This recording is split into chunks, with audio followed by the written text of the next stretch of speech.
Hi everyone, this is Robert and welcome to IDG Live. Today we are talking about Dunk and Egg, A Knight of the Seven Kingdoms. I was going to do a Lord of the Rings live stream today, but the trailer, the first trailer for A Knight of the Seven Kingdoms dropped today. There was a panel at New York Comic Con. George R. R. Martin was there, Ira Parker, the showrunner for Knight of the Seven Kingdoms, and the two main stars of the show were both there.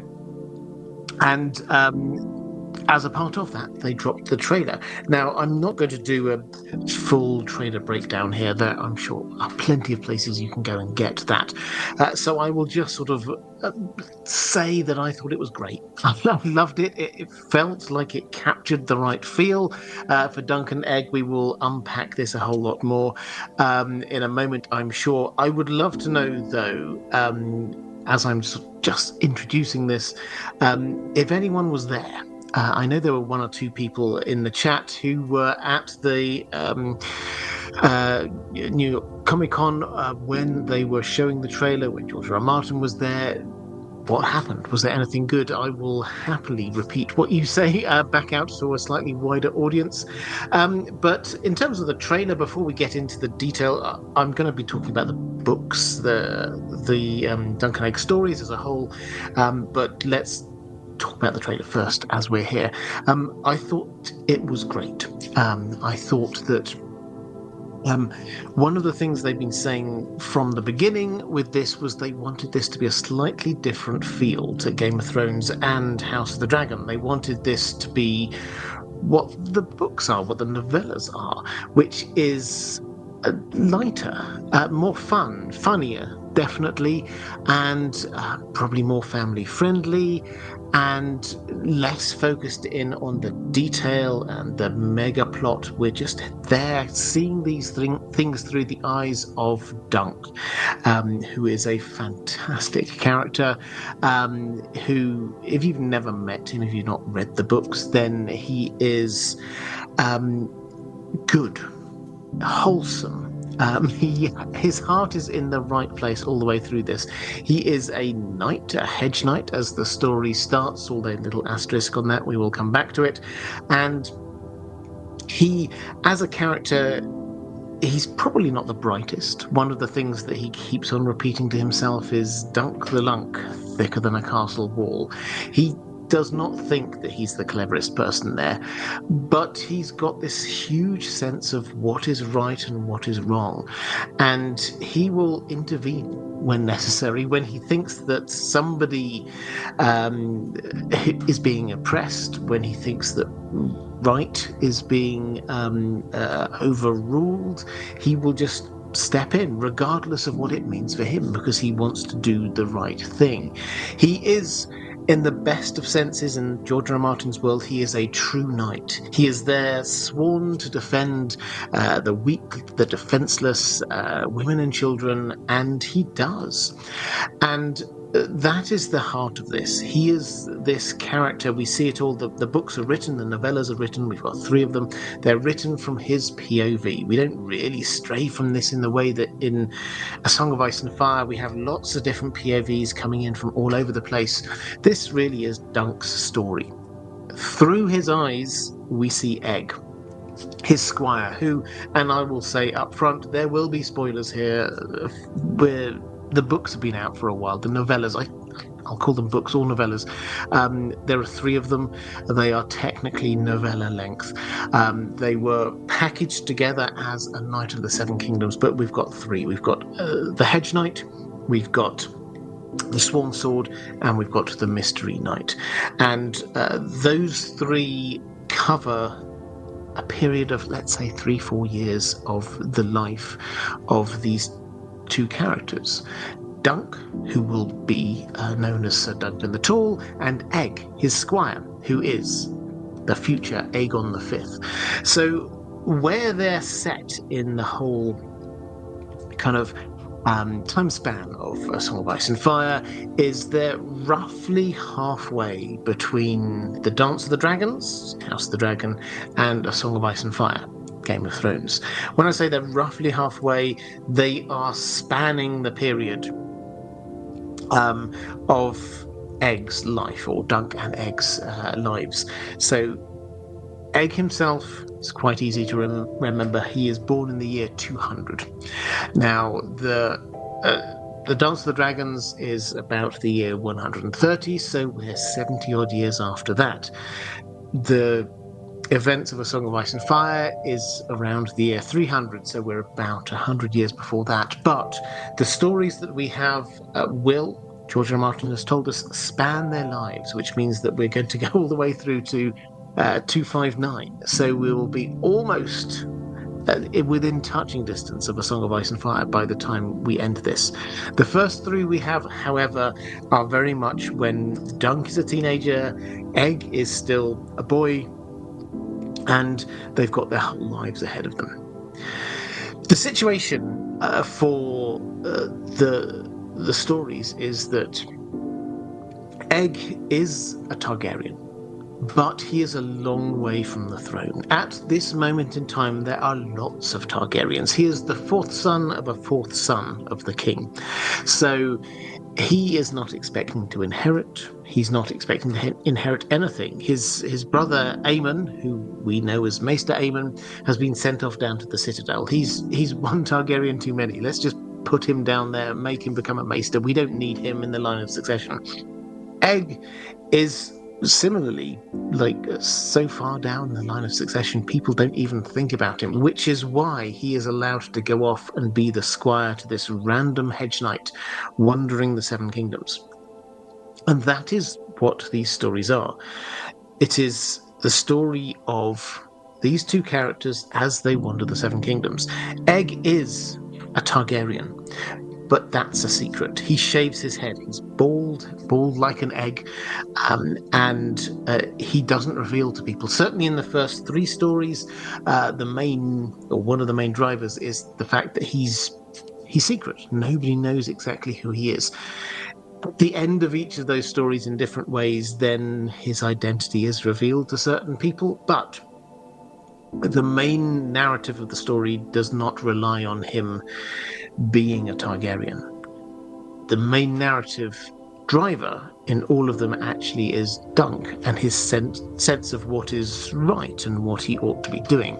And Egg is there trying to learn from him. So we have these stories. They're a lot more PG. They're a lot more family friendly. They're a lot less grimdark. I would say probably optimistic is a good way of uplifting is a good way of describing them.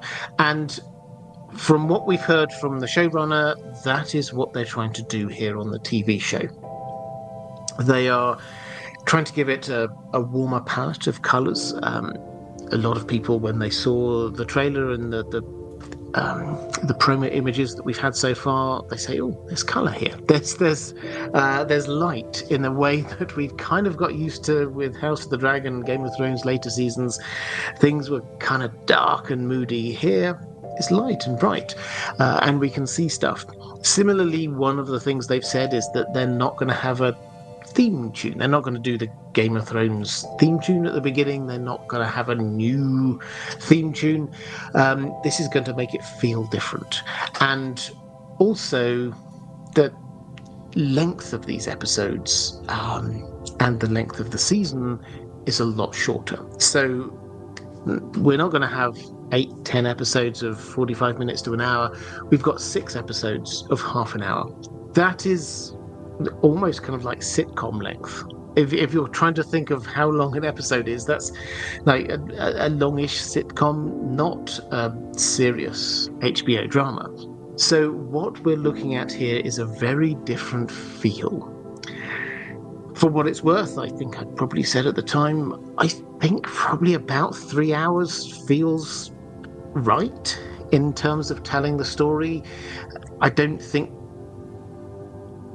if they padded it out even more, then I would be a bit concerned that maybe they've added extra stuff in there. If it was much shorter than that, then I'd start worrying that they haven't included all of the story, but about 3 hours feels about right. We don't know yet because we've not seen it, obviously. All we've had is this one trailer, but so far, fingers crossed, this is looking quite good. I will just pause for one moment just to see whether we've got anything in the chat. I know there were some people who were there. Let's have a quick flick through. Fantasy Haven apparently did a live stream of the Comic-Con, so do check that one out. Mark Schieser saying Guten Abend allerseits, and to you too. And just have a quick flick through. Cannibal the Dragon asking if I've got the graphic novel version of the books. I don't actually own it, but I have read it, and yeah, they're very good. The graphic novels work really well. Carl Karsnark saying good casting. Yeah, that's one thing I would say here. We've obviously not seen the episodes yet, but whoever the casting director is for Game of Thrones House of the Dragon, I don't know if it's the same person, whether they change them, but they normally get it absolutely right. Here, Dunk, Egg, I'd never heard of either actor before, but they both, from what we've seen, seem absolutely perfect. Added to which, the actor, here's my prediction. I've forgotten his name. I have to admit, someone in the chat will remind me. The actor who's playing Lionel Baratheon, the Laughing Storm, I think he's going to be brilliant. I think he's exactly right for that part. Aerion Targaryen as well, I think looks fantastic. So yeah, the casting looks really good. Cinematography looks really good. The whole the structure around this, I'm happy with. It's obviously whether the storyline and things like that work, but so far I am feeling quite positive. Sam Clontz II saying very pleased, optimistic that it'll be a good show. Andrew Kay saying does seem to hit the right beats, lighter, some humor, heavy with the pseudo-medieval stuff. Yeah, absolutely. This is, for those who've not read the story, so this is, to give the context, there are 3 novellas. First one, The Hedge Knight, is season 1. And that's what we've got now. So they have, as I understand it, soft commissioned seasons 2 and 3, which means that they are going to go ahead and record them, get them filmed. But we're going to have 1 season per story. And yeah, so this is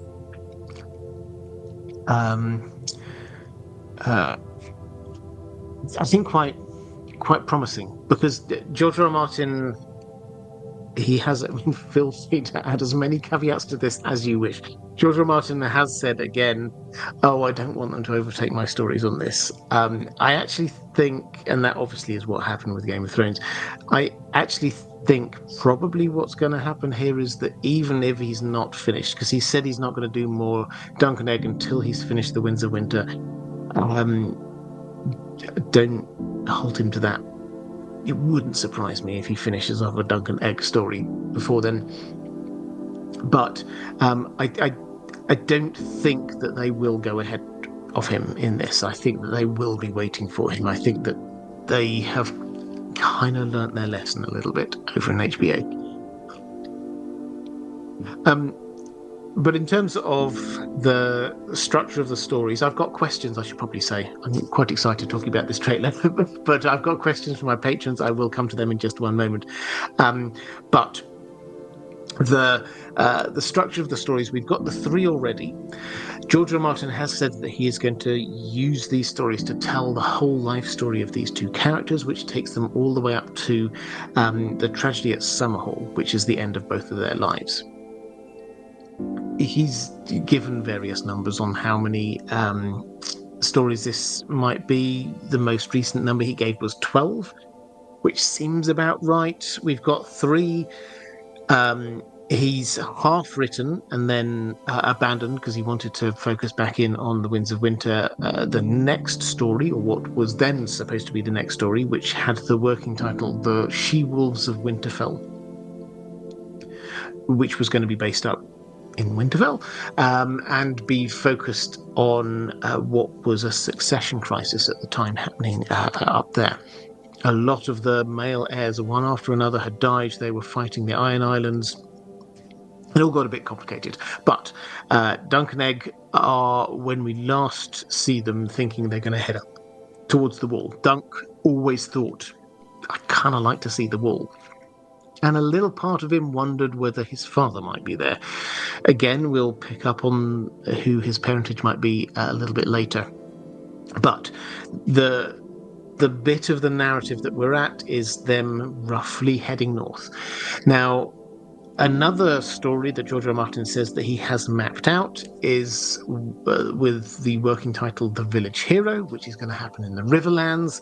This is probably going to be trying to negotiate some kind of deal between the Blackwoods and the Brackens.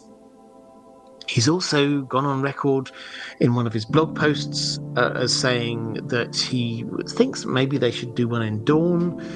He definitely thinks perhaps we should meet Maester Aemon, who's down in Old Town. He seems to have a lot of ideas. But 12 is the most recent number we've got. He was thinking about doing them in chunks of 3, so perhaps he could do another 3 stories relatively swiftly. The 3 before Egg becomes a serious contender for the Iron Throne. During this period, the backdrop is there were lots of Targaryens, but then they all started dying, one after another. For about a quarter of a century, the Targaryens died at a rate of about 1 a year. Now, we can go to conspiracy theories about why this is. When in doubt, blame Bloodraven, but there's something going on. And all of that ultimately led to a situation where there weren't many Targaryens left, and they had to choose who was going to be king, and that's when Egg got chosen. Let's have a quick flick through. Sebastian Holden saying Duncan is Sir Luke strong. Yeah, I can see where you're coming from that.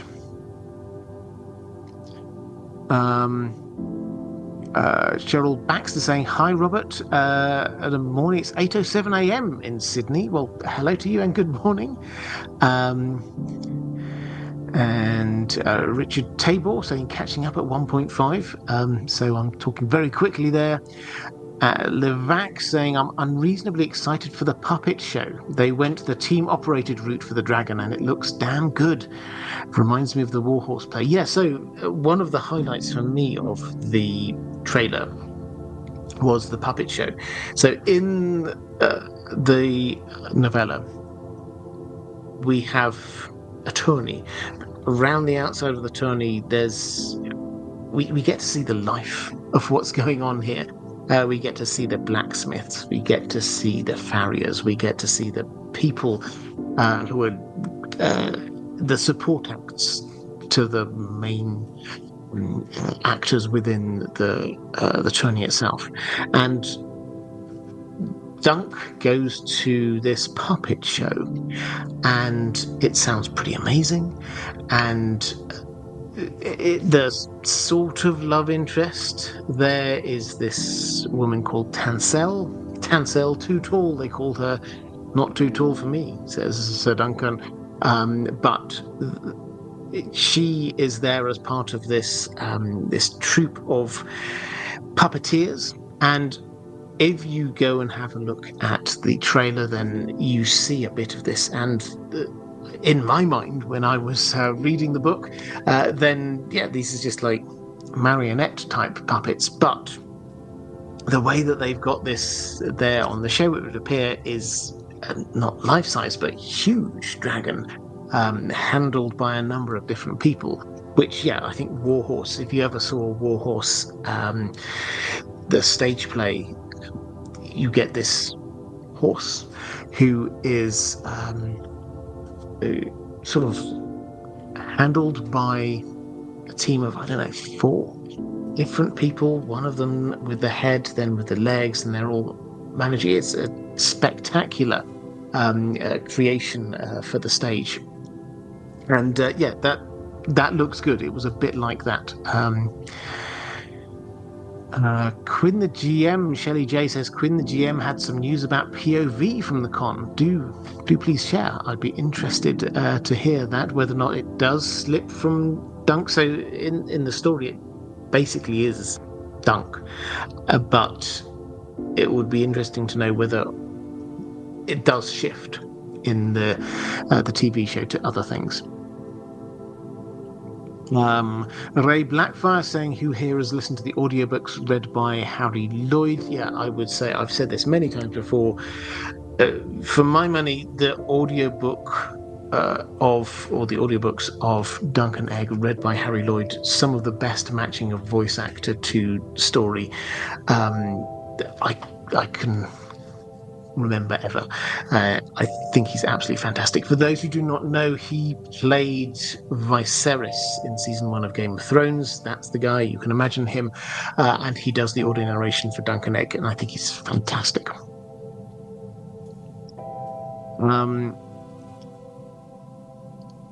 Quick flick through.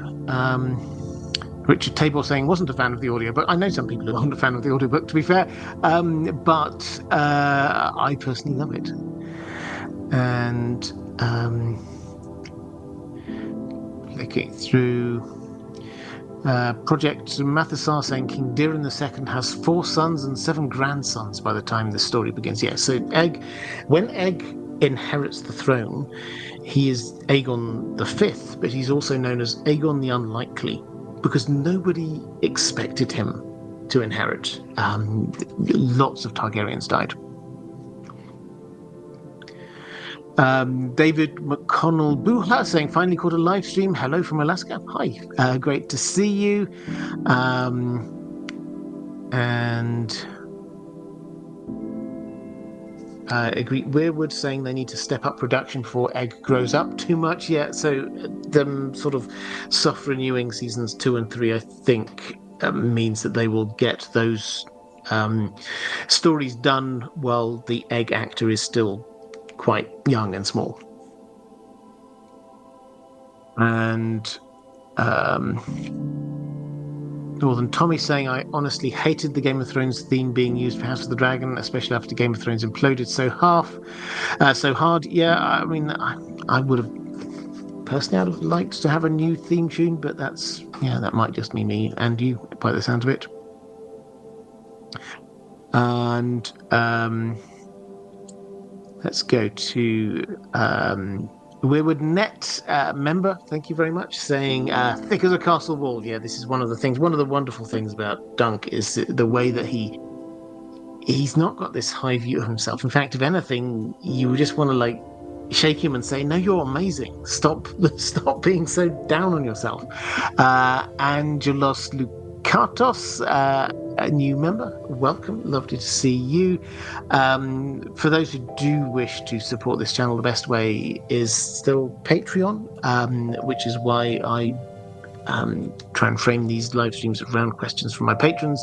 But if for whatever reason you don't wish to go to Patreon, then you can be a channel member here, and I hugely appreciate that too. So thank you very much.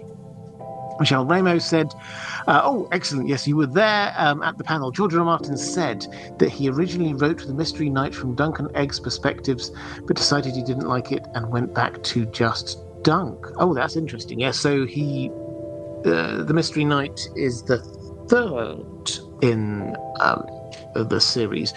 So he said that he originally tried to write that from Egg's perspective as well. Interesting. Okay, because the stories are just Dunk, which personally I think adds to the charm of them, because we get him to see the world through his eyes, and it means that because he's not the most analytical, observant of people, he often misses a lot, and it allows us to get this extra layer of what's going on behind what he sees.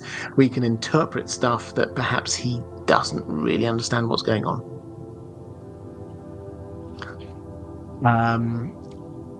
Right, have we got any more comments? Let's have a quick flick through.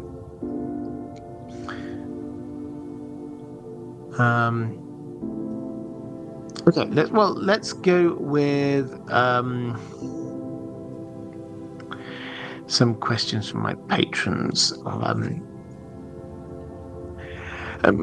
So Michelle Ramo, I've already picked up on you. You've said that you'll actually be there. Fantastic. Thank you so much. Ghost Dog saying, with it being generally accepted that Hodor is a descendant of Dunk due to Bran's vision in Bloodraven's cave, do you think Hold the Door might help inform Dunk's role in saving lives at Summerhall, perhaps holding a door open, allowing others to escape? Yes, so this is one of the things that we have as a kind of a hangover from these stories, that they aren't just, although they are completely standalone in many ways, you don't have to have read or understood anything about A Song of Ice and Fire in order to appreciate these stories. There are lots of kind of links across to the main story, increasingly so, actually, it has to be said, the further into the series you get. One of the things we have some clarification from George R. R. Martin on is the fact that Dunk has descendants who feature in the main story of A Song of Ice and Fire. Now, the one that he's confirmed absolutely is Brienne. Brienne is, I don't know, great-granddaughter of Dunk. And we should probably just be open about this. He's not married into their family. He was an unmarried knight who then became a member of the Kingsguard and therefore couldn't marry. So when we're talking about descendants, then they will be illegitimate children. So we have Brienne, but another fan favourite, and I personally agree with this 100%, is that Hodor may well be a descendant of Dunk. Now, why do we think that?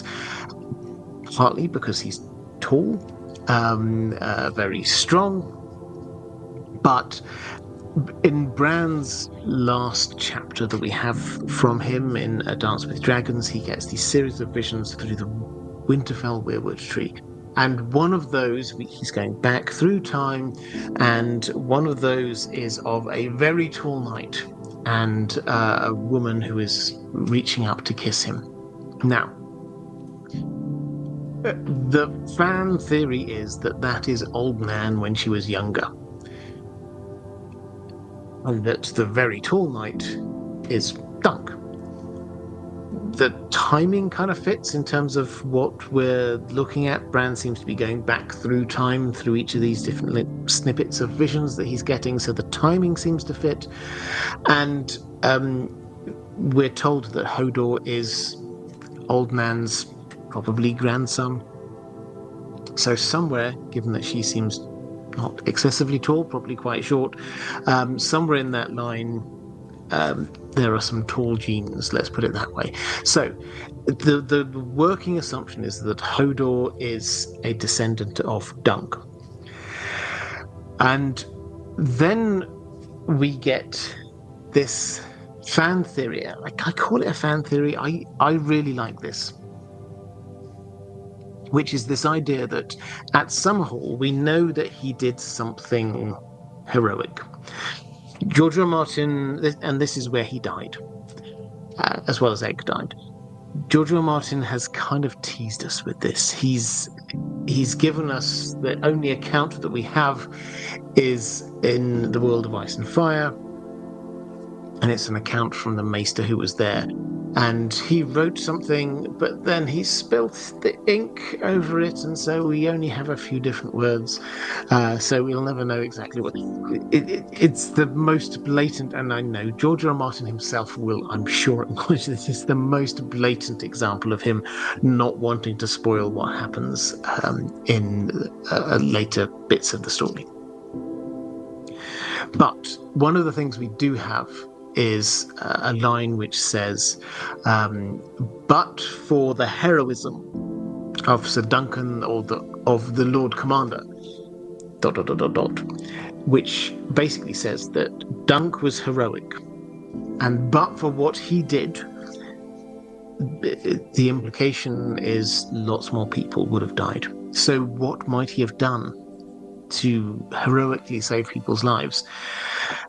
My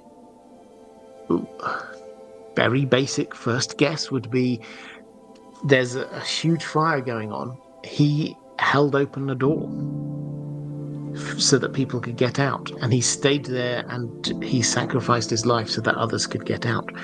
That seems to fit both what we read and also what we know of his character. And also, it fits with Hodor, who is holding the door.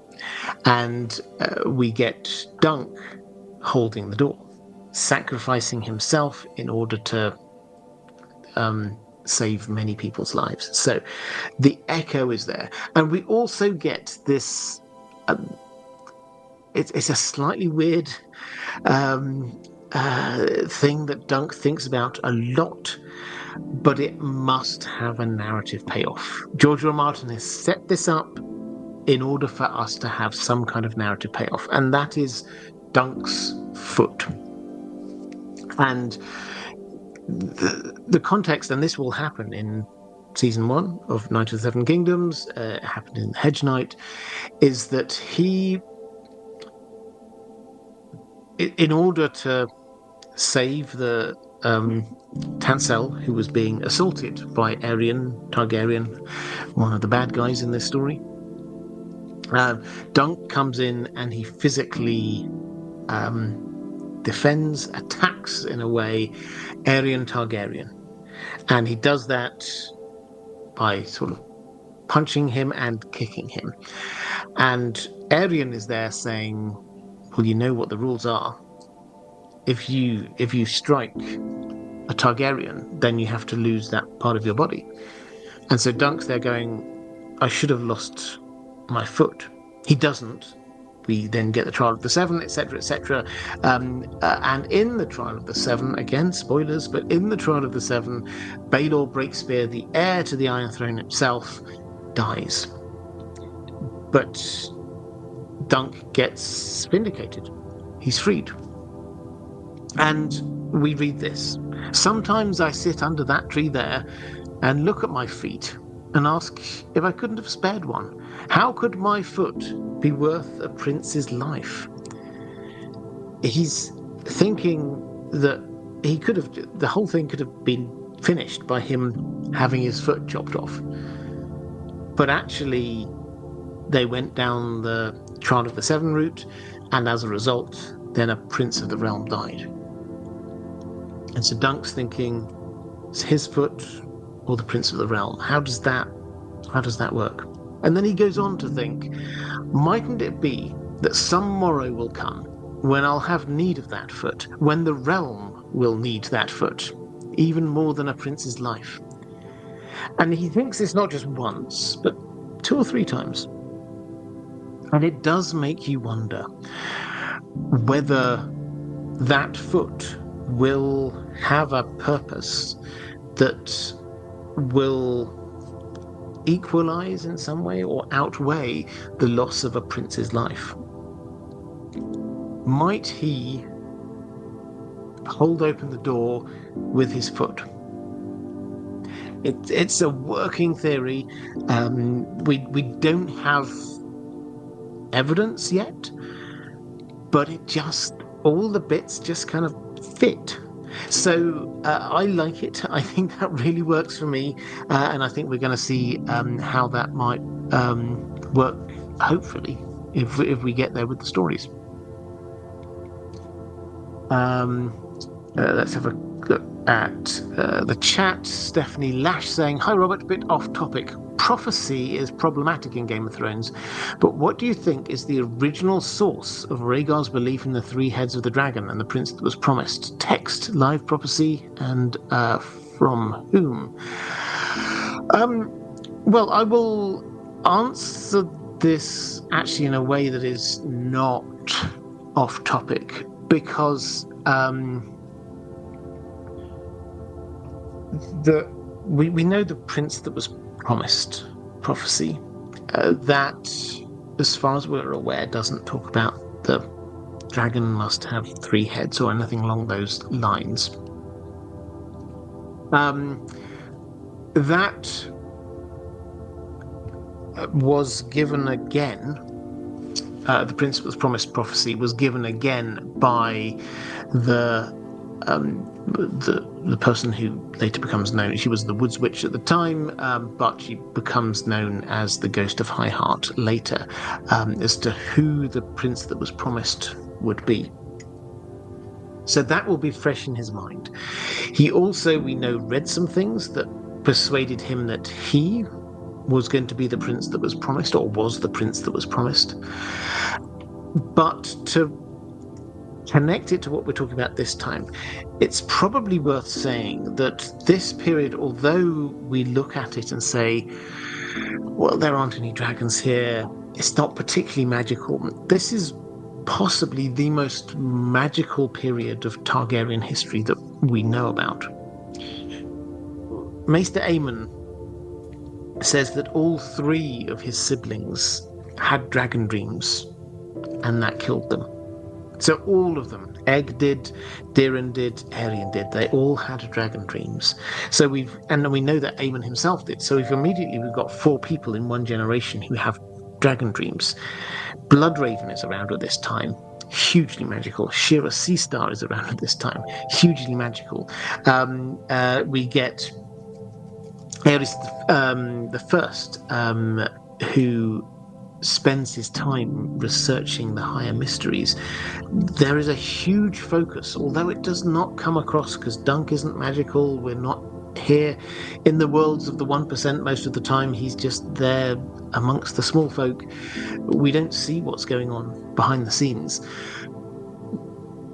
But in the halls of the mighty, with the Targaryens, this is a very magical time.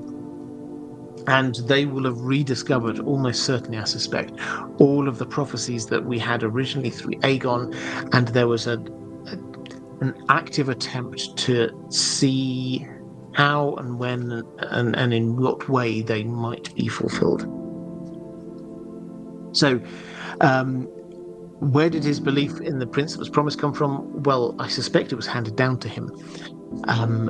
But also he read something, we're told, that made him believe it was about him. The 3 heads of the dragon, probably again in some kind of prophecy. Sardoob saying, hi from Australia, g'day to you. Do you think the show will be like the Game of Thrones and go past the books? Will it be where we see Summerhall? I think, well, they've only commissioned the 3, which is the 3 that we've got. I personally, my instinct is that they're not going to go beyond what we've got written. I think they've learned that lesson. I can't guarantee that. I've got no inside line on this at all. I think that George R. R. Martin, the factors here, George R. R. Martin does not want them to overtake the stories, and he finds the Dunk and Egg stories a lot easier to write than A Song of Ice and Fire. It would not surprise me, as much as he said, my priority is the Winds of Winter, etc., etc., it would not surprise me if they get to the end of those 3 seasons and he's still nowhere near finishing the Winds of Winter, that he quickly writes a couple of Dunk and Egg stories. One of them's already half written, The She-Wolves of Winterfell.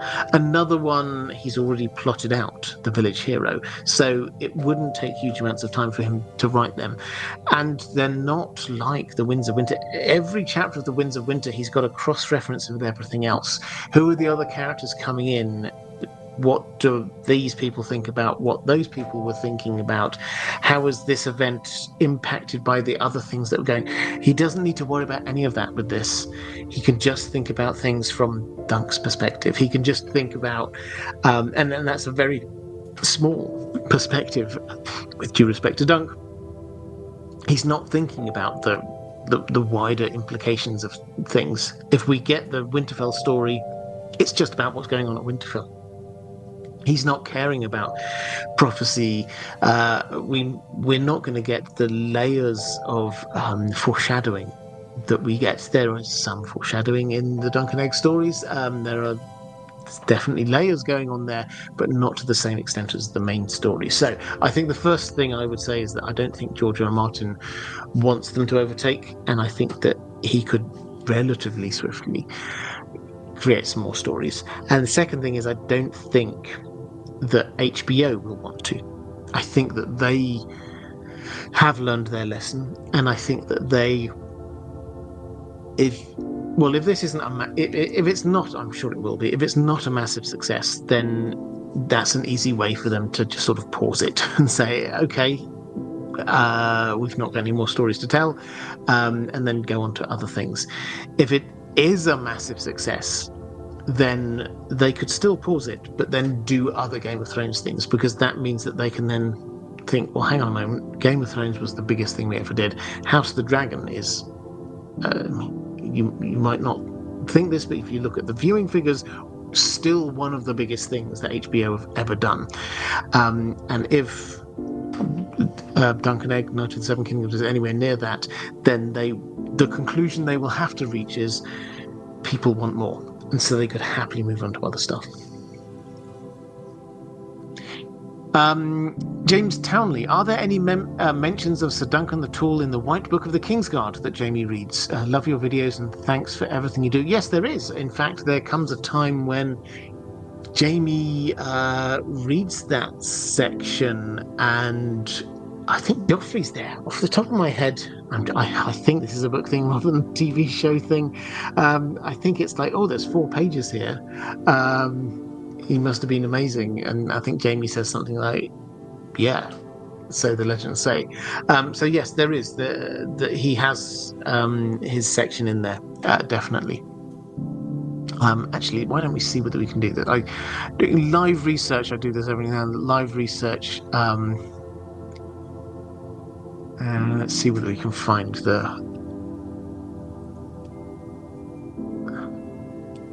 section here in A Song of Ice and Fire. I might not be able to, but let's see whether we can. Now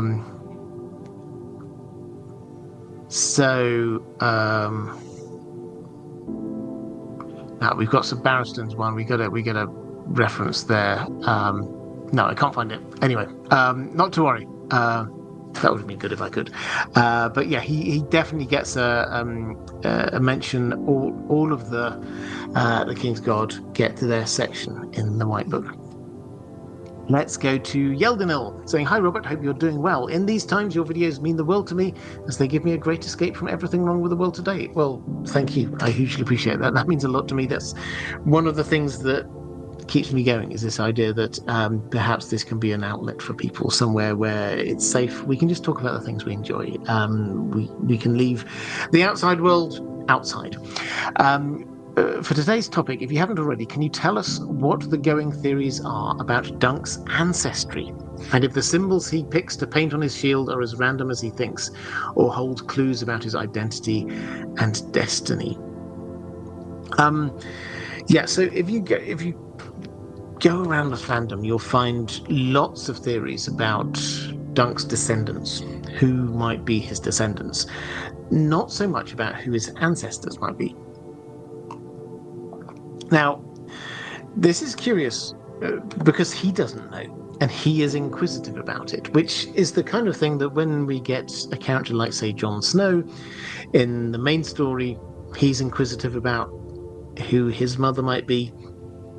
That's a hint that we're going to find something out.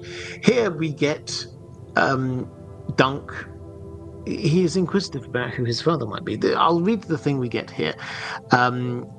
Which is him saying, I never knew my mother, or what became of her. Maybe I was born too big and killed her. Most like she was some whore or tavern girl. You don't find high-born ladies down in Flea Bottom. And if she ever wed my father, well, what became of him then? Dunk did not like to be reminded of his life before Sir Arlen found him. There was a pot shop in King's Landing where I used to sell them rats and cats and pigeons for the brown. The cook always claimed my father was some thief or cutpurse. Most like I saw him hanged, he used to tell me, but maybe they just sent him to the wall. When I was squiring for Arlen, I would ask him if I couldn't go up that way sometime, to take service at Winterfell or some other northern castle. I had this notion that if I could only reach the wall, that I might have come on some old man, a real tall man, who looked like me.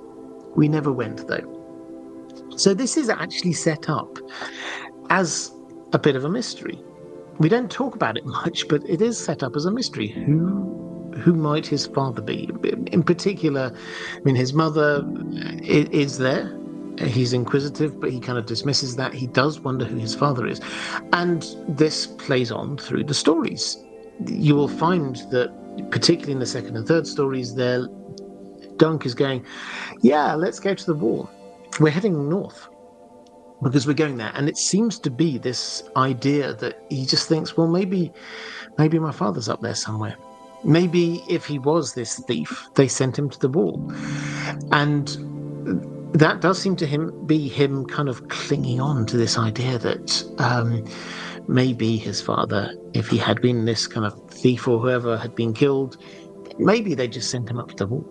So that is what is driving the meta-narrative at the moment, is him trying to find out who his father is. So we should be also perhaps wondering who his father is. You mention the sigil that he comes up with. So Sir Arlen, when Dunk arrives at the tourney in the Hedge Knight, he has Sir Arlen's shield with Sir Arlen's sigil on it, and he's told that he can't have that. He's not a member of Sir Arlen's family, so he's not allowed to do that. So he has to come up with his own sigil, and he has to do this in a bit of a rush.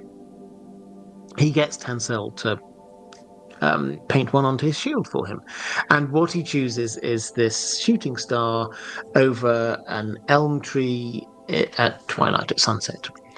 And the reason why is because he's thinking about, it might even have been the night before, he was there lying up under an elm tree, he looked up, there's a shooting star, he's like, oh, it's good luck. And so he went with that. Typical Dunk, not really thinking through things, is just like, oh, well, that's good, that's nice, that means something, I'll do that. The question is, does this mean something? Well, it's kind of hard to say at this stage because we haven't seen it all, but a shooting star does kind of imply magic from above in some way. We've got this a few different times. We've got the red comet that appears towards the end of Game of Thrones Book 1, beginning of Clash of Kings, very important, signifying the return of magic in many ways to the world. And we also get another one just before Aegon, Fagon, or whoever you might want to call him, when Rhaegar's son Aegon was born. There was a comet. We get another one, this shooting star, which landed. House Dane followed. There are magical overtones to this, which probably he didn't. He was just thinking, oh, is that good luck? And that's probably the extent to it.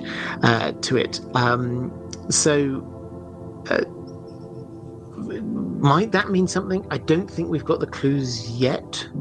What I will say, and I think it's probably it's sort of answering a question you didn't ask, but I will go down this route because at some point I will have to say this. Dunk is not a magical character. He seems almost ostentatiously not magical. He just kind of wanders around. He doesn't really think about magic. If there's magic, is out there somewhere. It's nothing to do with him. He's just got this very straightforward approach to life.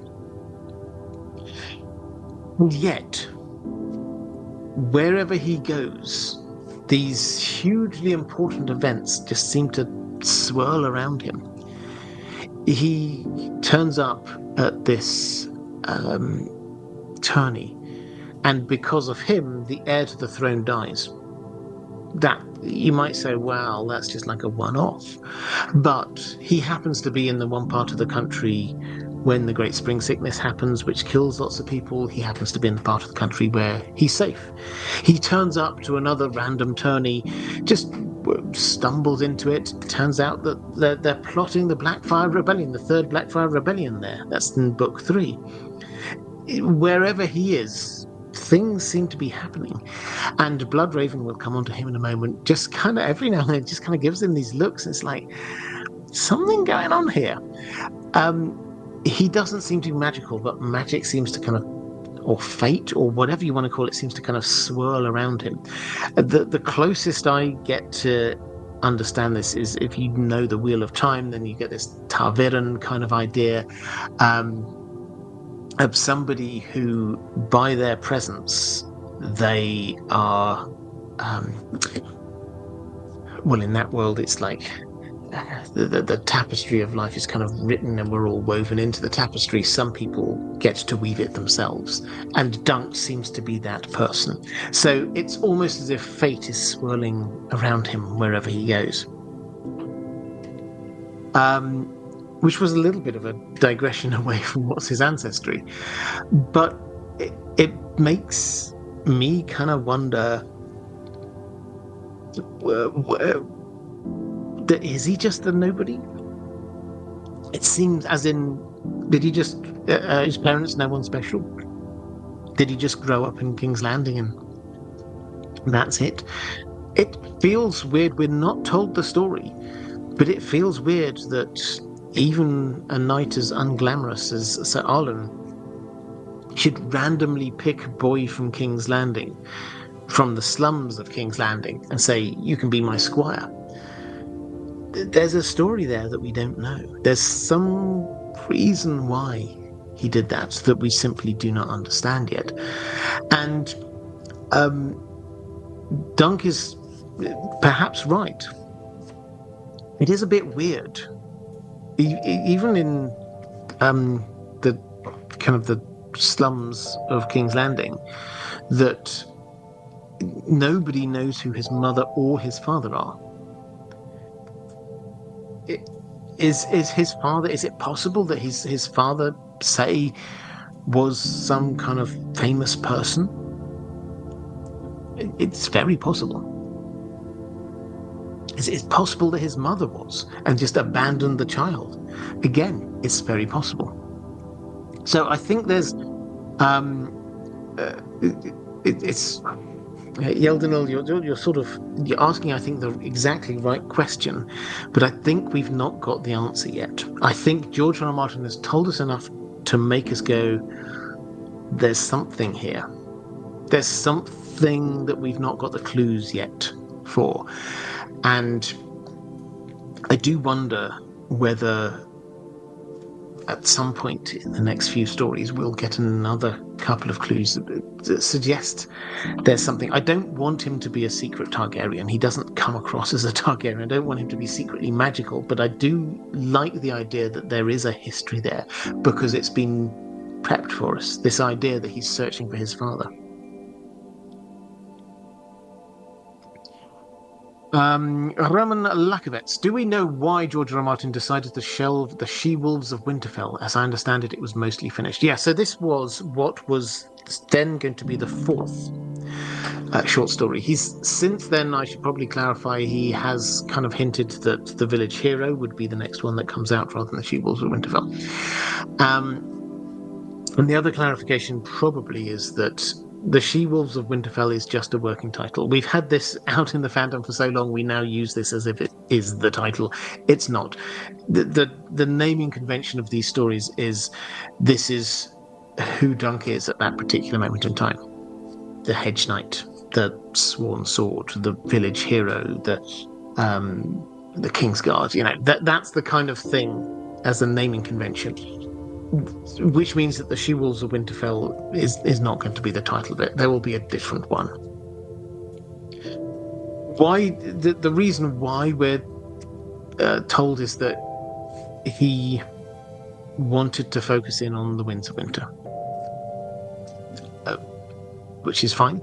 The implication was that he got about halfway. He was commissioned to do this. For those who don't know, the first three all appeared initially they appeared in anthologies, not just his own stuff. They were anthologies of a number of different fantasy writers. In fact, actually, if you entirely random recommendation, but the first two they were called Legends and Legends 2, and this was edited by, I think, Gardner Dozois, if that's how you pronounce his name, who was the preeminent sci-fi and fantasy editor of his age, and they are excellent collections of short stories and novellas from the finest fantasy writers of their time. And if you ever manage to get your hands on one of them, then do. They're absolutely fantastic. They, off the top of my head, I think Stephen King's in there. I think Raymond D. Feist is in there. I can't remember who else is, but they're really good collections of stories from different writers. But so these were not written as George R. R. Martin. He wasn't as big a writer at the time, but these were not written as sort of standalone stories that he would publish. They were just like because he got commissioned to write a story. And The She-Wolves of Winterfell was commissioned for an anthology about dangerous women, I think it was called, that I think he then eventually ended up putting the Princess and the Queen, which was like the build-up to the Dance of the Dragons. But for whatever reason, he kind of ran out of time, ran out of inspiration to be writing The She-Wolves of Winterfell, shelved it, decided actually he really should be writing, don't quote me on the Dangerous Woman thing, it might have been a different one, but he decided he wanted to be focusing on writing The Winds of Winter, and so he paused that. I mean, reading between the lines, it was a little bit of writer's block. He had an idea, but he didn't really know how to finish it off. And the fact that he's since then suggested that we're going to have another, he's going to be able to finish another story before he finishes that story, does seem to suggest that he finds the other story easier to write. But overall, I should probably say what this means is, yes, you're right. We've got a half-finished story, and we've also got a fully mapped-out story. If he decides he wants to write one or two more Dunk and Egg stories, he could do them relatively swiftly, I think. Lady von Strauss. Hello, I hope your kingdom fares well. It does, thank you very much. I don't know the Dunk and Egg stories well, but based on the preview and the IMDb page, there seems to be virtually no women in this story, apart from a single episode with Tansel. Do you know, are there any prominent women in this story? Thank you. Yeah, I mean, I'll happily tell you what's in the three novellas. This is all from Dunk's POV, so we're having Dunk's story, and the other main character is X. So this is two male characters, definitely. However, and also it's probably worth saying that yes, they do, because they're dealing with two of the stories to be dealing with tourneys. That has been quite male-centric. Now, that's not to say that there aren't any prominent females. It will be interesting to see how prominent Tansel is in this season of the TV show. In books, then she's important, but important in as much as the way that Dunk reacts to it. It's his reactions to her rather than her character, which is the most important thing. However, when we get onto story 2, the Swan Sword, Lady Rohan Weber is one of the principal characters, and we'll get into this in a little bit, but when you start reading behind the story as to not just what Dunk sees, it does appear that she's probably the person who's pulling the strings most of the way through this story. So that is definitely a very sort of strong female character. The third one, the Mystery Knight, I mean, I think you'd be hard-pressed to say there are many significant female characters in that one at all.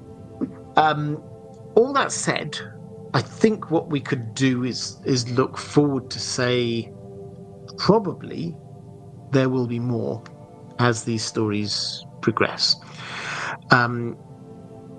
We've had Tansel Tutul, we've had Rohan Weber. The She-Wolves of Winterfell is about women in Winterfell. There's a succession crisis, and the main characters who are there, if you go back and look at the Stark history at the time, lots of men die, and we've got a lot of different women who are there sort of jockeying for position, and so Dunk and Egg will be arriving in the middle of that, and hopefully working their way to some kind of diplomatic solution there. Egg will at some point soon be meeting Betha Blackwood, who he will marry. Perhaps he will meet her first. He's still very young, but perhaps he will meet her first in The Village Hero. And then as we go on through this story, almost certainly Rohan Weber will make a return.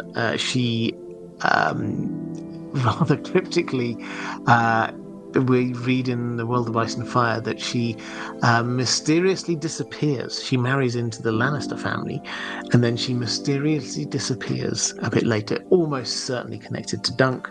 And then we get other characters. Elena Tyrell, a young Queen of Thorns, appears on the scene as well at some point, as does Jenny of Oldstone, and the Woods Witch. So the female characters do come in, but this is a story told from Dunk's perspective.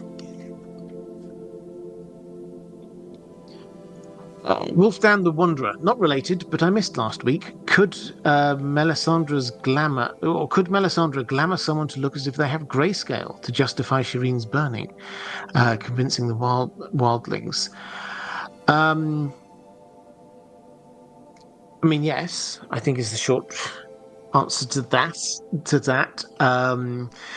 She can glamour one human to look like another human, which seems to imply that she would be able to make somebody look as if they had grayscale. Shireen does have grayscale, though. So it stopped, whatever you call it, expanding. The growth and progression of grayscale was stopped in her when she was very young.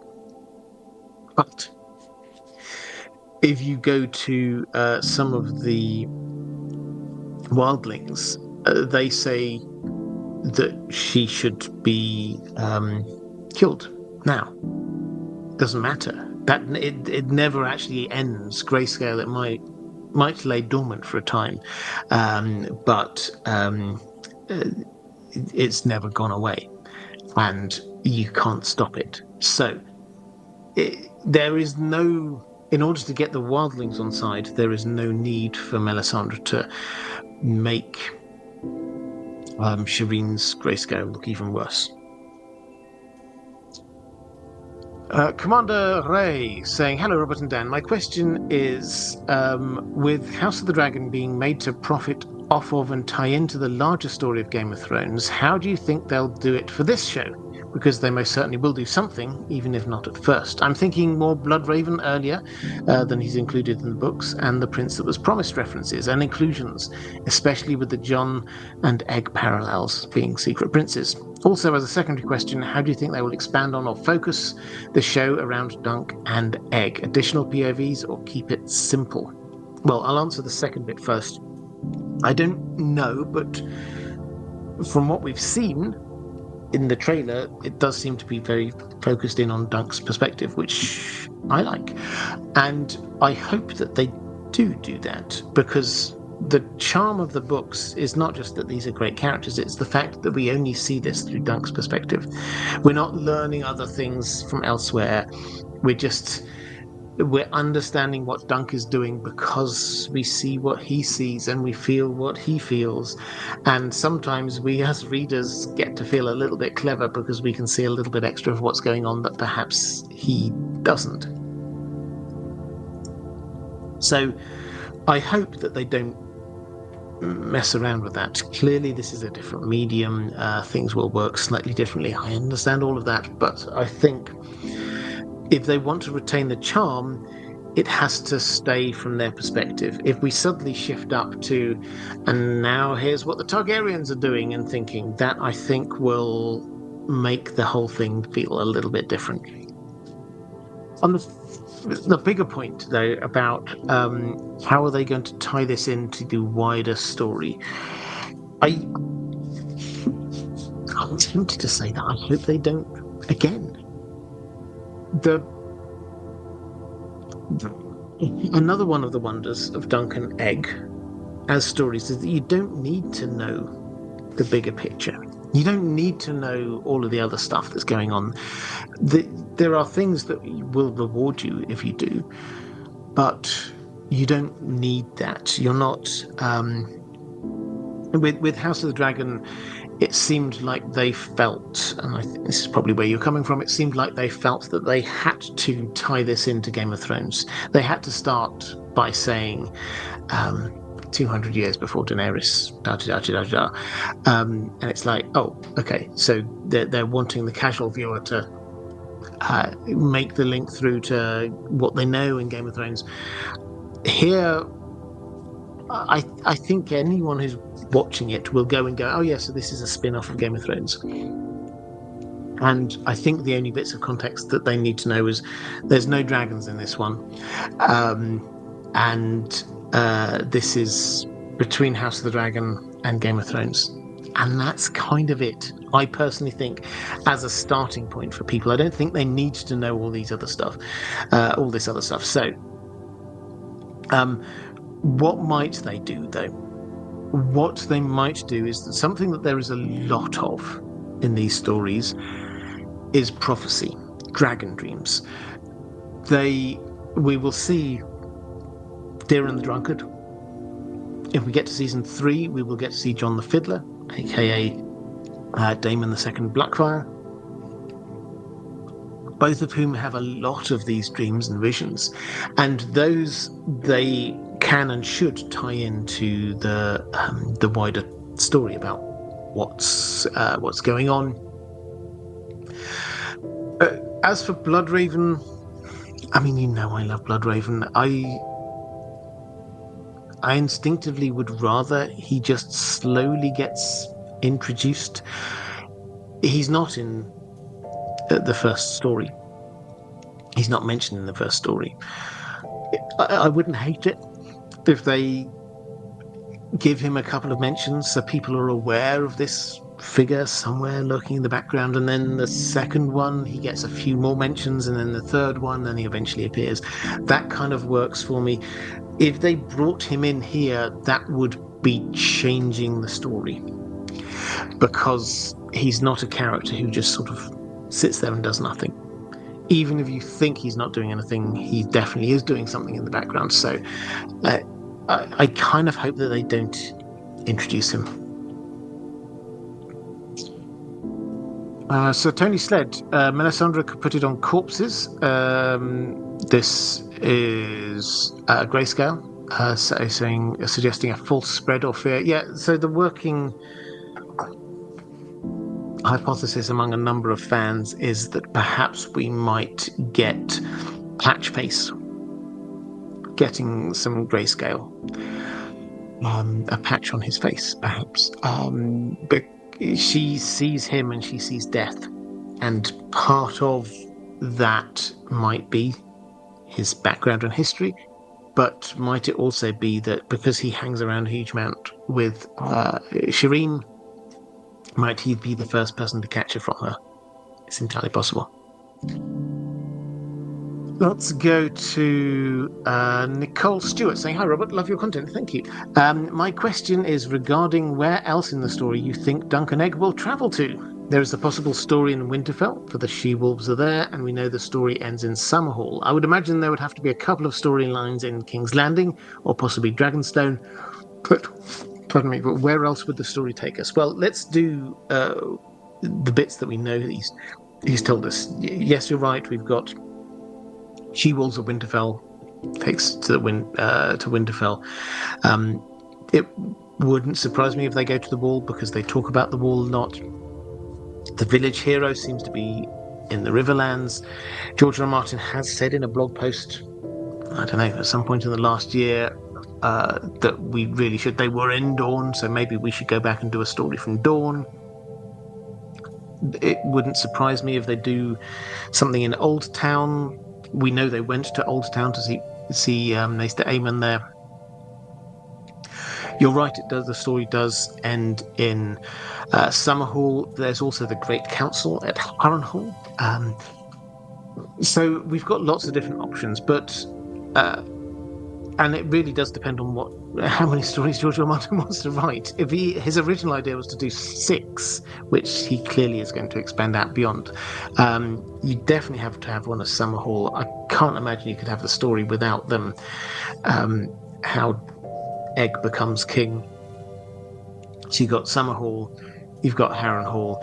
There has to be at least one in King's Landing, surely. So if you've got those things, then where else do you send them? Well, the answer from George R. R. Martin himself is here. At the end of A Night of the Seven Kingdoms, which is a compilation of the 3 stories. They were all brought together, published in one volume.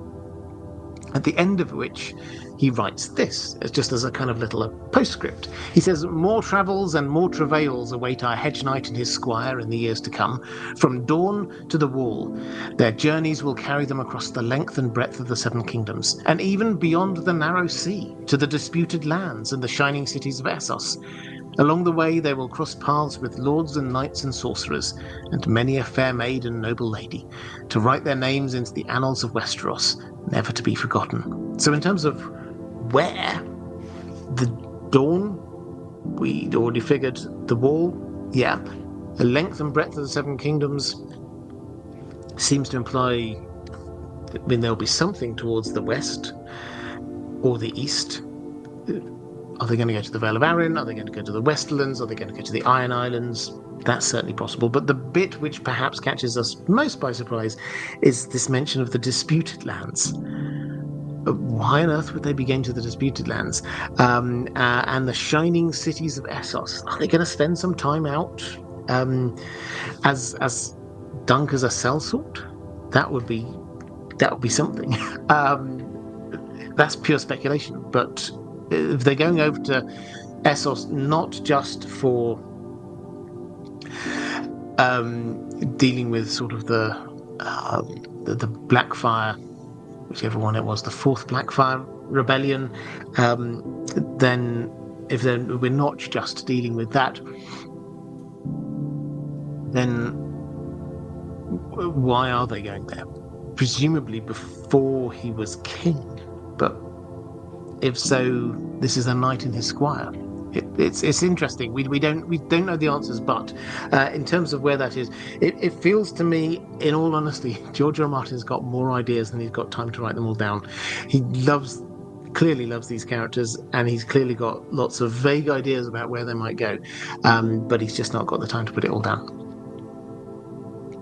It's GH0816. Is there a possibility that Jenny and Duncan, this is Jenny of Oldstones and Duncan Targaryen, who is Egg's eldest son, named after our Duncan, is there any chance that they had children? I think this idea is cool, particularly as a possible ancestry for Fagon or even Varys. We're not told it, and I think we would have been, is the short answer. So, for those who are slightly fuzzy on the historical details here, so Egg, when he gets older, he has 4 children, and his idea is that he's not a big fan of this whole Targaryen intermarriage thing, and the Targaryens are not as strong as they used to be in the olden days. Their power has waned a little bit, and so his plan is he's going to marry his children off to some powerful families, and that's how the Targaryens are going to retain their power. His eldest son, he gets engaged to the daughter of Lionel Baratheon. The Baratheons, very strong, powerful house. Duncan Targaryen breaks that in order to marry Jenny of Oldstones.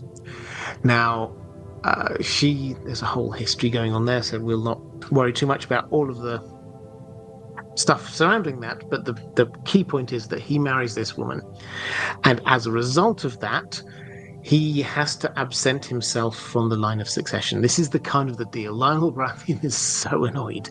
He thought that he was going to have his grandchild sit on the Iron Throne, and now not. So he's annoyed. Dunk has to go over there, fight him. There's a whole story which almost certainly will be one of the Dunk and Egg stories. But outcome is Egg's oldest son absents himself from the line of succession. And he dies at Sumhall as well. Might they have had children? I think it seems unlikely that they could have had children and it not be noted in the World of Ice and Fire, because that child would have been a possible contender for the Iron Throne. Now, you might be saying, but they were outside of the line of succession. That has never bothered. If you're people who are wanting to champion somebody for the Iron Throne, whether somebody might technically be outside of the line of succession doesn't make any difference. There were lots of people who were pushing for Maester Aemon to become king at one point, even though he'd disavowed everything, taken himself out of the line of succession by being a Maester. That didn't bother people all that much. You go and look at the Dance of the Dragons, random example, that people have different ideas on who the true ruler should be. So I think it goes beyond unlikely that we would have not been told if they had children, particularly if those children had survived. Hannibal the Dragon. What things do you think we see in this season of the Night of Seven Kingdoms? What things do you hope we will see? And how are you doing? Well, I'm doing well. Thank you very much for asking. What will we see? Well, everything I've seen so far, everything I've heard so far, fingers crossed, we don't know the details, etc., etc. But all of that suggests that this is going to be quite a tight and clean adaptation of the book. Yes, they will add in flavour. I'm sure there'll be some characters who get a bit more screen time than they get on the in the actual story. I'm sure that some things which, like some of the fighting, for example, probably done and dusted in a couple of pages of the story, but on screen that might take 15 minutes or so. So there will be things that they expand, there'll be things that they contract, but as far as I can tell so far, this is going to be quite a faithful adaptation. What I'm really hoping is, out of the things that they might cut out, that they keep Deer the Drunkard. He's there, he should appear just in episode 1, but I can very much imagine the discussion among the creatives and saying, okay, so episode 1, what we really need right now is we've set up Dunk, he's here, he's going to go to the tourney, he gets this squire in Egg, and that's episode 1. He arrives at the tourney, he's got his squire. If they had to cut something from that happens in the story that kind of slows the pace of that, it's Deer the Drunkard. It's that he could be there and they could show him there. I think he does need to be there on screen, but they could easily kind of cut that back, not make that really kind of distracting bits of lots of visions and the like. So for those who don't know, Deer the Drunken, he gets lots of these dragon dreams all the time, which is why he drinks. It's that he gets them when he's sleeping, and the only way that he can try and stop that is by getting so drunk that the dreams just don't affect him. He's quite a tragic character, it has to be said, and I'm really looking forward to seeing him. So that's a thing that I think is potentially in danger of not being there, but I hope is there. Diego Godoy saying, "Hola, Robert. Hola to you. Which part of the first Dunk and Egg story are you most excited about? Which character do you really hope they get spot on screen?"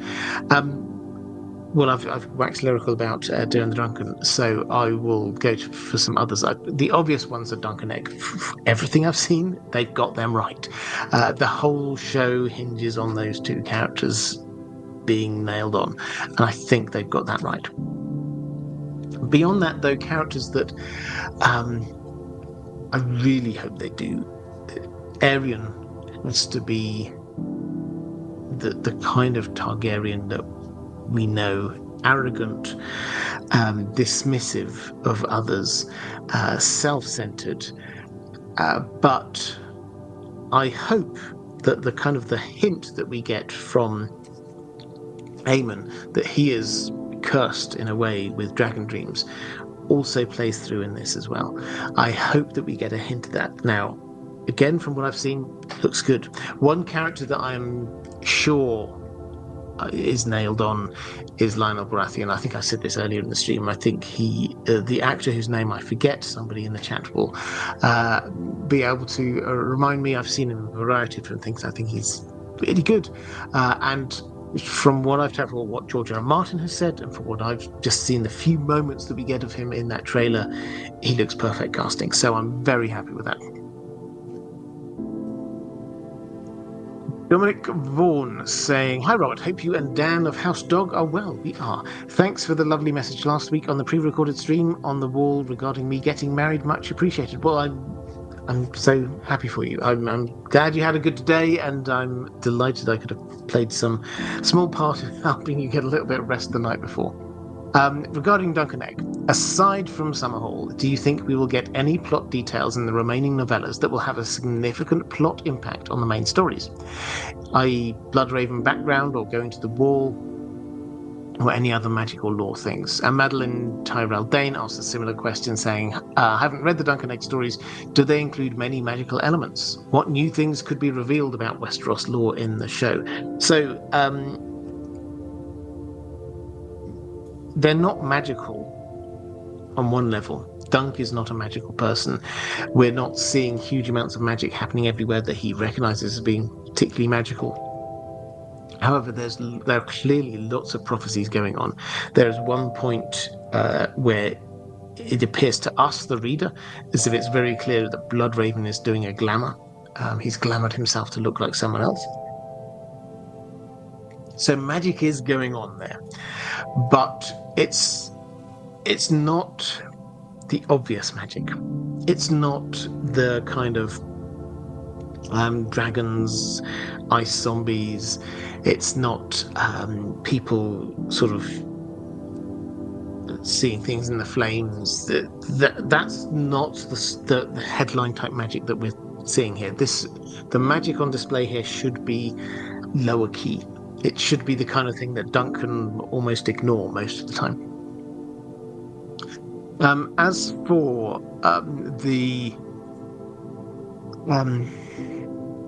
whether there's going to be much that will impact on the main story, yeah, there's a lot of things in the background that we will probably discover. I hope we discover a bit about, at least some hints about why these Targaryens were dying so quickly at such a fast rate during this time. It's not just an accident here or there. There is something driving this. I think that we will get some answers on one or two key questions around Bloodraven, for example, him going to the wall. We're told that historical record tells us that he was sent there by Egg on the 5th, because he killed a Blackfire pretender who came across and was guaranteed safe conduct, and Bloodraven killed him anyway. And we're told that Egg, in order to show that he was in charge and that you can trust the king's name, he banished Bloodraven to the wall. A very popular fan theory is that Bloodraven was actually all right with that, it was time for him to go to the wall. He wanted to go to the wall. Maybe he even volunteered to go to the wall. And what is it with Maester Aemon? Attached to that, the story again that we read is that and this makes sense. Story checks out. We don't need more on this one, but the story that we read is that he decided that, given that he'd been offered the throne, he shouldn't hang around. He shouldn't be there for people to potentially rally behind. Even if he didn't want it, somebody would try and persuade him that he maybe would have been a better king. The story that we get from him is that he decided he wanted to go to the wall, basically in order to protect Egg. But what if he gets dragon dreams? What if he also felt drawn to the wall at some point? It certainly seems very noticeable that two of these very magical Targaryens both went to the wall at the same time, Bloodraven and Maester Aemon. So was there some agreement? What was going on there? I think we will find out a little bit more about that. Obviously, Summerhall, we will find out what happened. And also we get lots of bits about Egg's early life and some things about what he did as king. What we don't really get is an expansion of this idea that he had dragon dreams and those dreams killed him.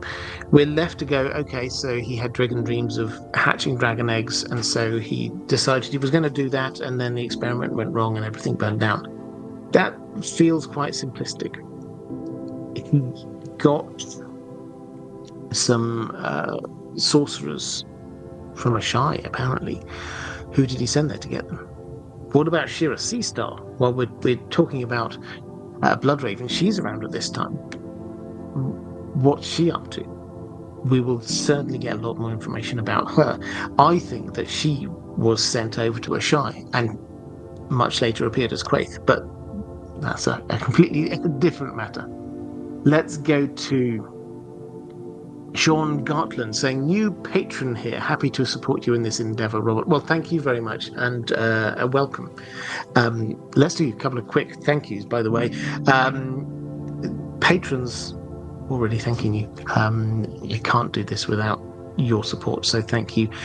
Moderators, you are amazing. If you're here live in the chat, the reason why the chat is such a positive, uplifting place with so many informed and wonderful people, free from bots and nasty conversation, it's because the moderators do a fantastic job. So if you could just share a little bit of love with them, I would hugely appreciate that. One other thing which I'm always terrible at sort of remembering things to do, I had to scribble it down somewhere. I'm in the process of, if you've ever gone to indeepgeek.com, I do have indeepgeek.com, if you've ever been there and thought, oh, well, there's not much going on here, I agree, there wasn't much. I'm in the process of trying to re-up that to make that look a little bit shinier and nicer, with links across the merch and things like that. I've got some merch ideas as well that's going to be happening, but yeah, do go check it out. Not trying to sell you anything at the moment, but just go there if you're interested. There's links there to all of the other things I do, like The Well Told Tale, my audiobook channel, like In Deep Sleep. If you, as many people seem to, if you enjoy using me talking as a way to help you get to sleep, there's links across to that, links across to the main channel and various other things. So that's all there over on indeepgeek.com. That's probably all I need to say in terms of sort of notices now. But yes, welcome to Sean. Can't catch the stream, but we'll watch back later. Well, hello to you later. The show really does look amazing. HBO's redemption arc continues after the low point of Game of Thrones season 8. Onwards and upwards. Yeah, absolutely. So I think there wasn't a question per se in there, but I'm very happy to spin off of this. To just clarify, in my mind, this is it's quite an important moment in terms of what are we going to get in the future.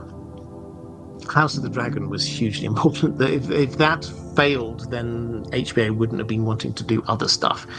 If this is a success, they will almost certainly be wanting to greenlight something else. I'm absolutely sure of it. They will be holding back and waiting to see what's going on here, because they know this is just 3 seasons.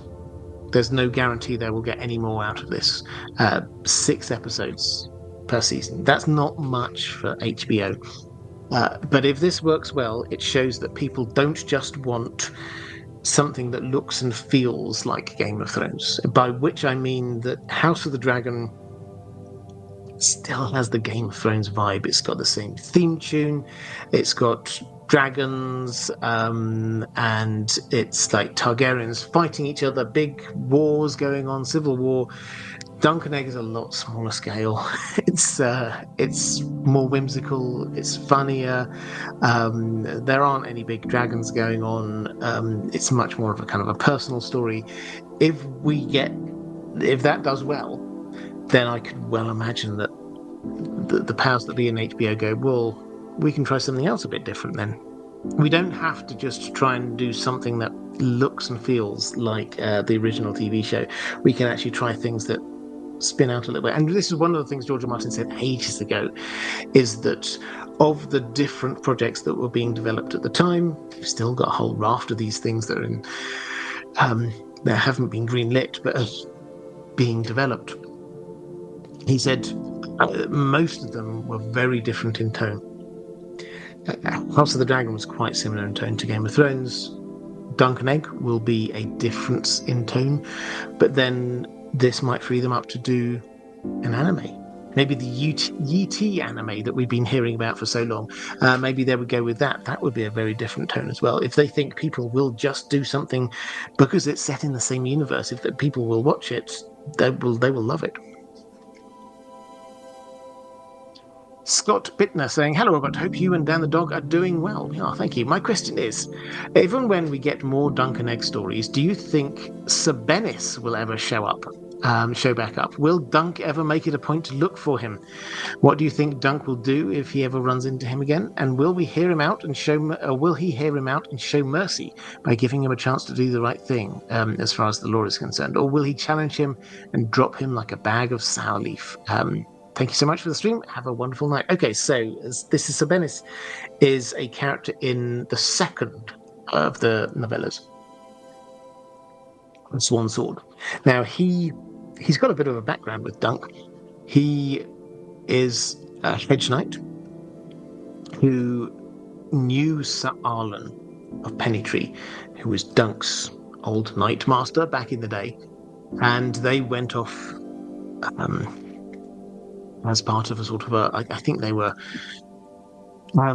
guarding somebody travelling across Dawn or something like that. But Dunk was there. Sir Arlen was mean to him when he was just a squire.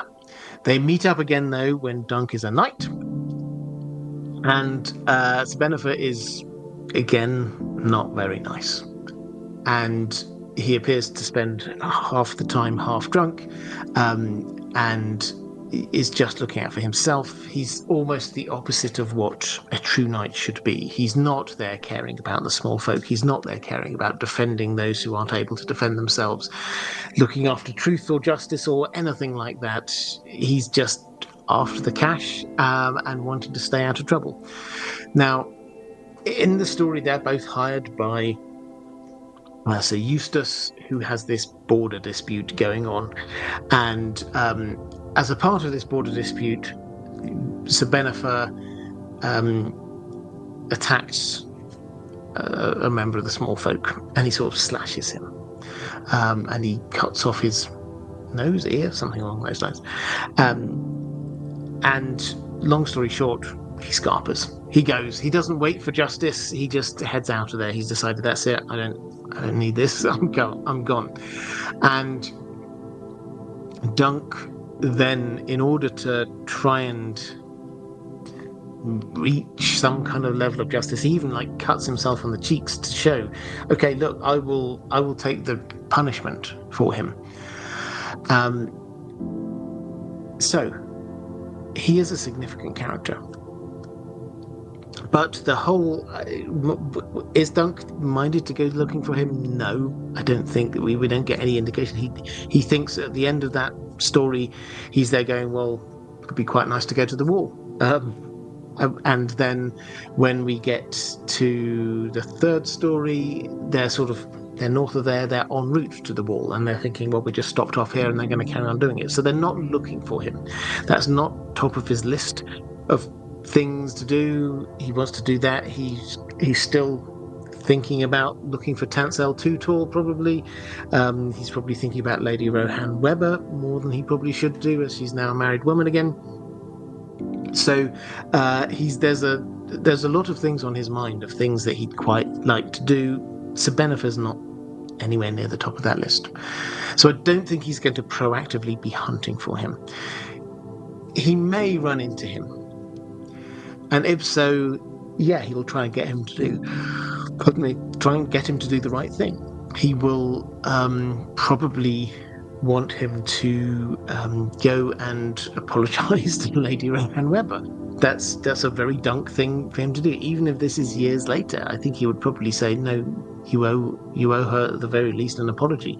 Now, we've already mentioned in passing the fact that she disappears mysteriously. Later, I think it's about 19 years later, she marries again. So Eustace dies. She marries into the Lannisters.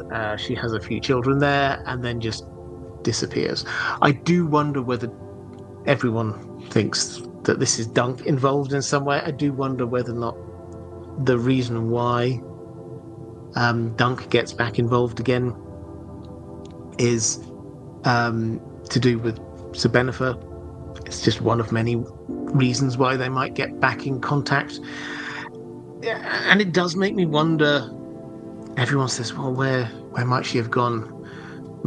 By this point, he's based in King's Landing. Might the two of them realise that they want to be together, but she can't be his wife and she was already married to someone?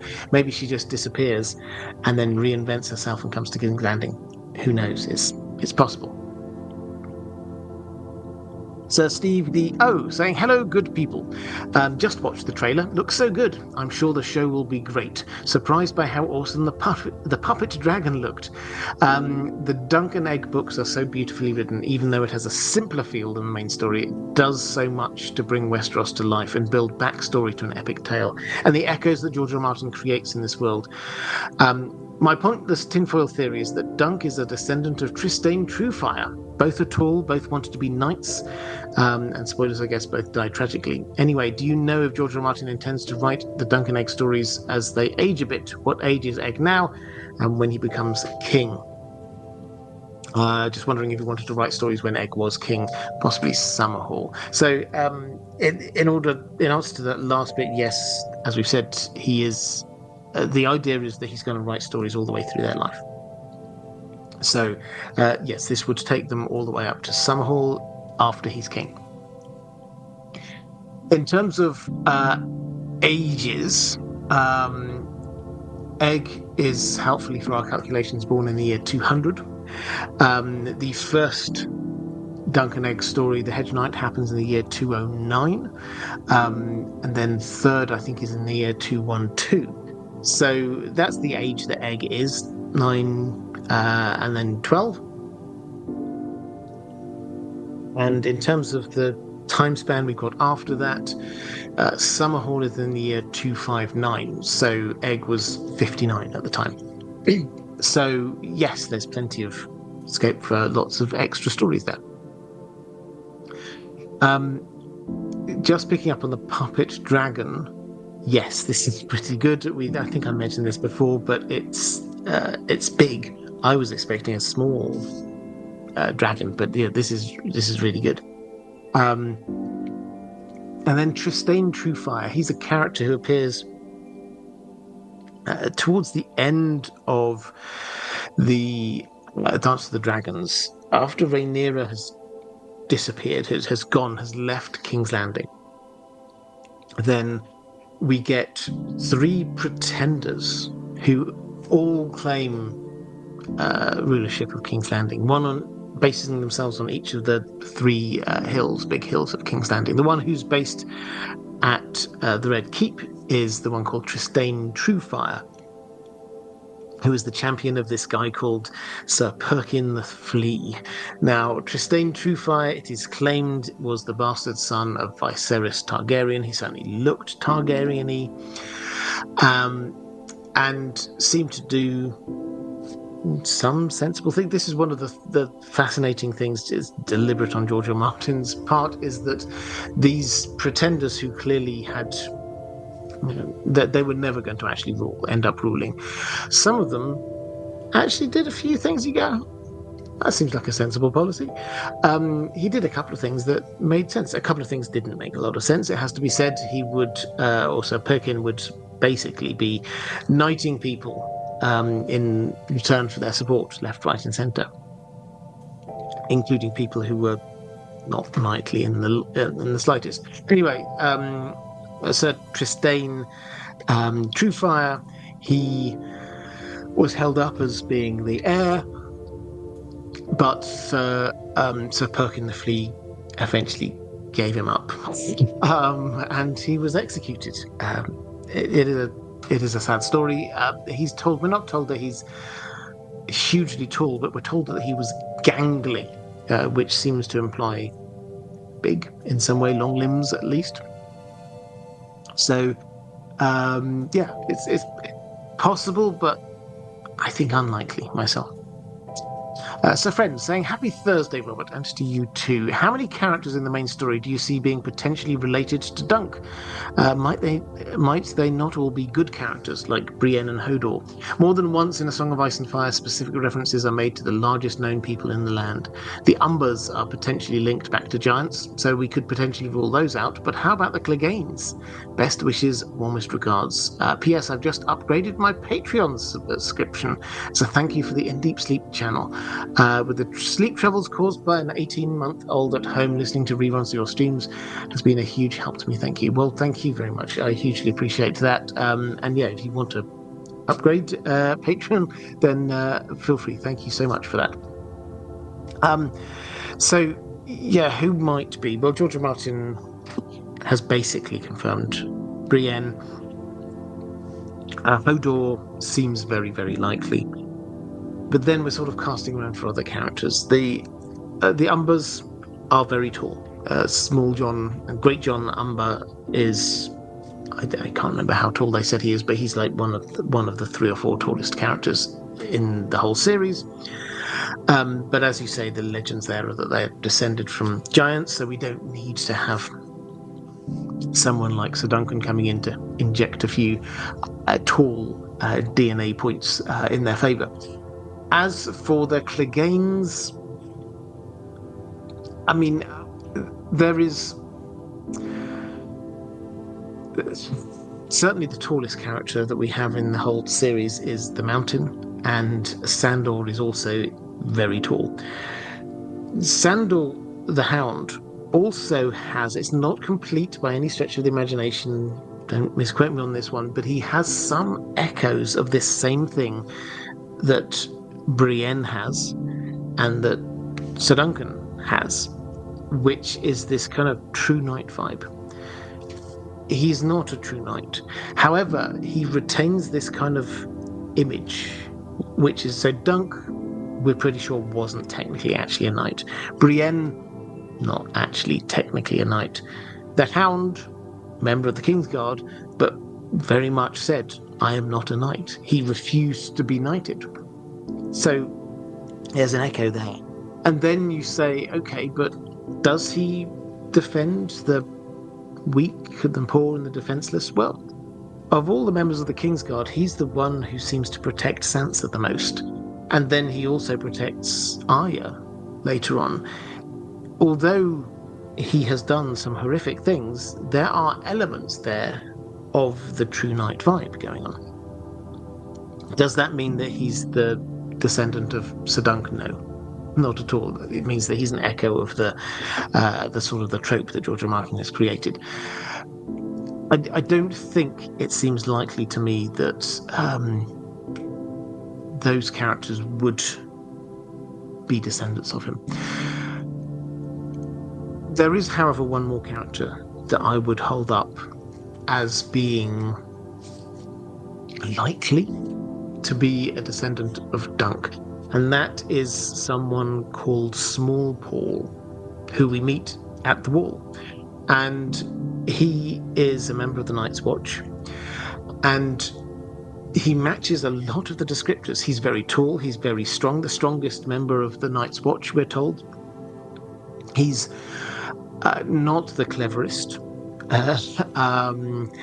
and he's also, there is one moment when he's teased as Small Paul, thick as a castle wall, which is what Dunk says about himself. Now, this is not an open and shut case. That phrase, thick as a castle wall, is used 3 or 4 times in the Song of Ice and Fire for various people, but it is noticeable that it is used here for Small Paul, who, if we got Small Paul and Sir Duncan the Tall, that just kind of mirrors. And we also get this clear idea that Dunk has, that he seems more fixated on this than he should be, given the fact that he seems to have no knowledge of this. The idea that maybe his father went to the Wall. And if his father did go to the Wall, we don't know exactly where Small Paul comes from, but maybe somewhere close to there. So that does leave open the option that maybe he is a descendant of Sir Dunk. Now, he is not a particularly nice character. He's not horrible. He seems quite simple in his own way, but he's also not the same kind of true knight that you might see exemplified by Brienne. William Schneider saying, "Hi Robert, I always thought Dunk's knighthood was in question. Do you agree?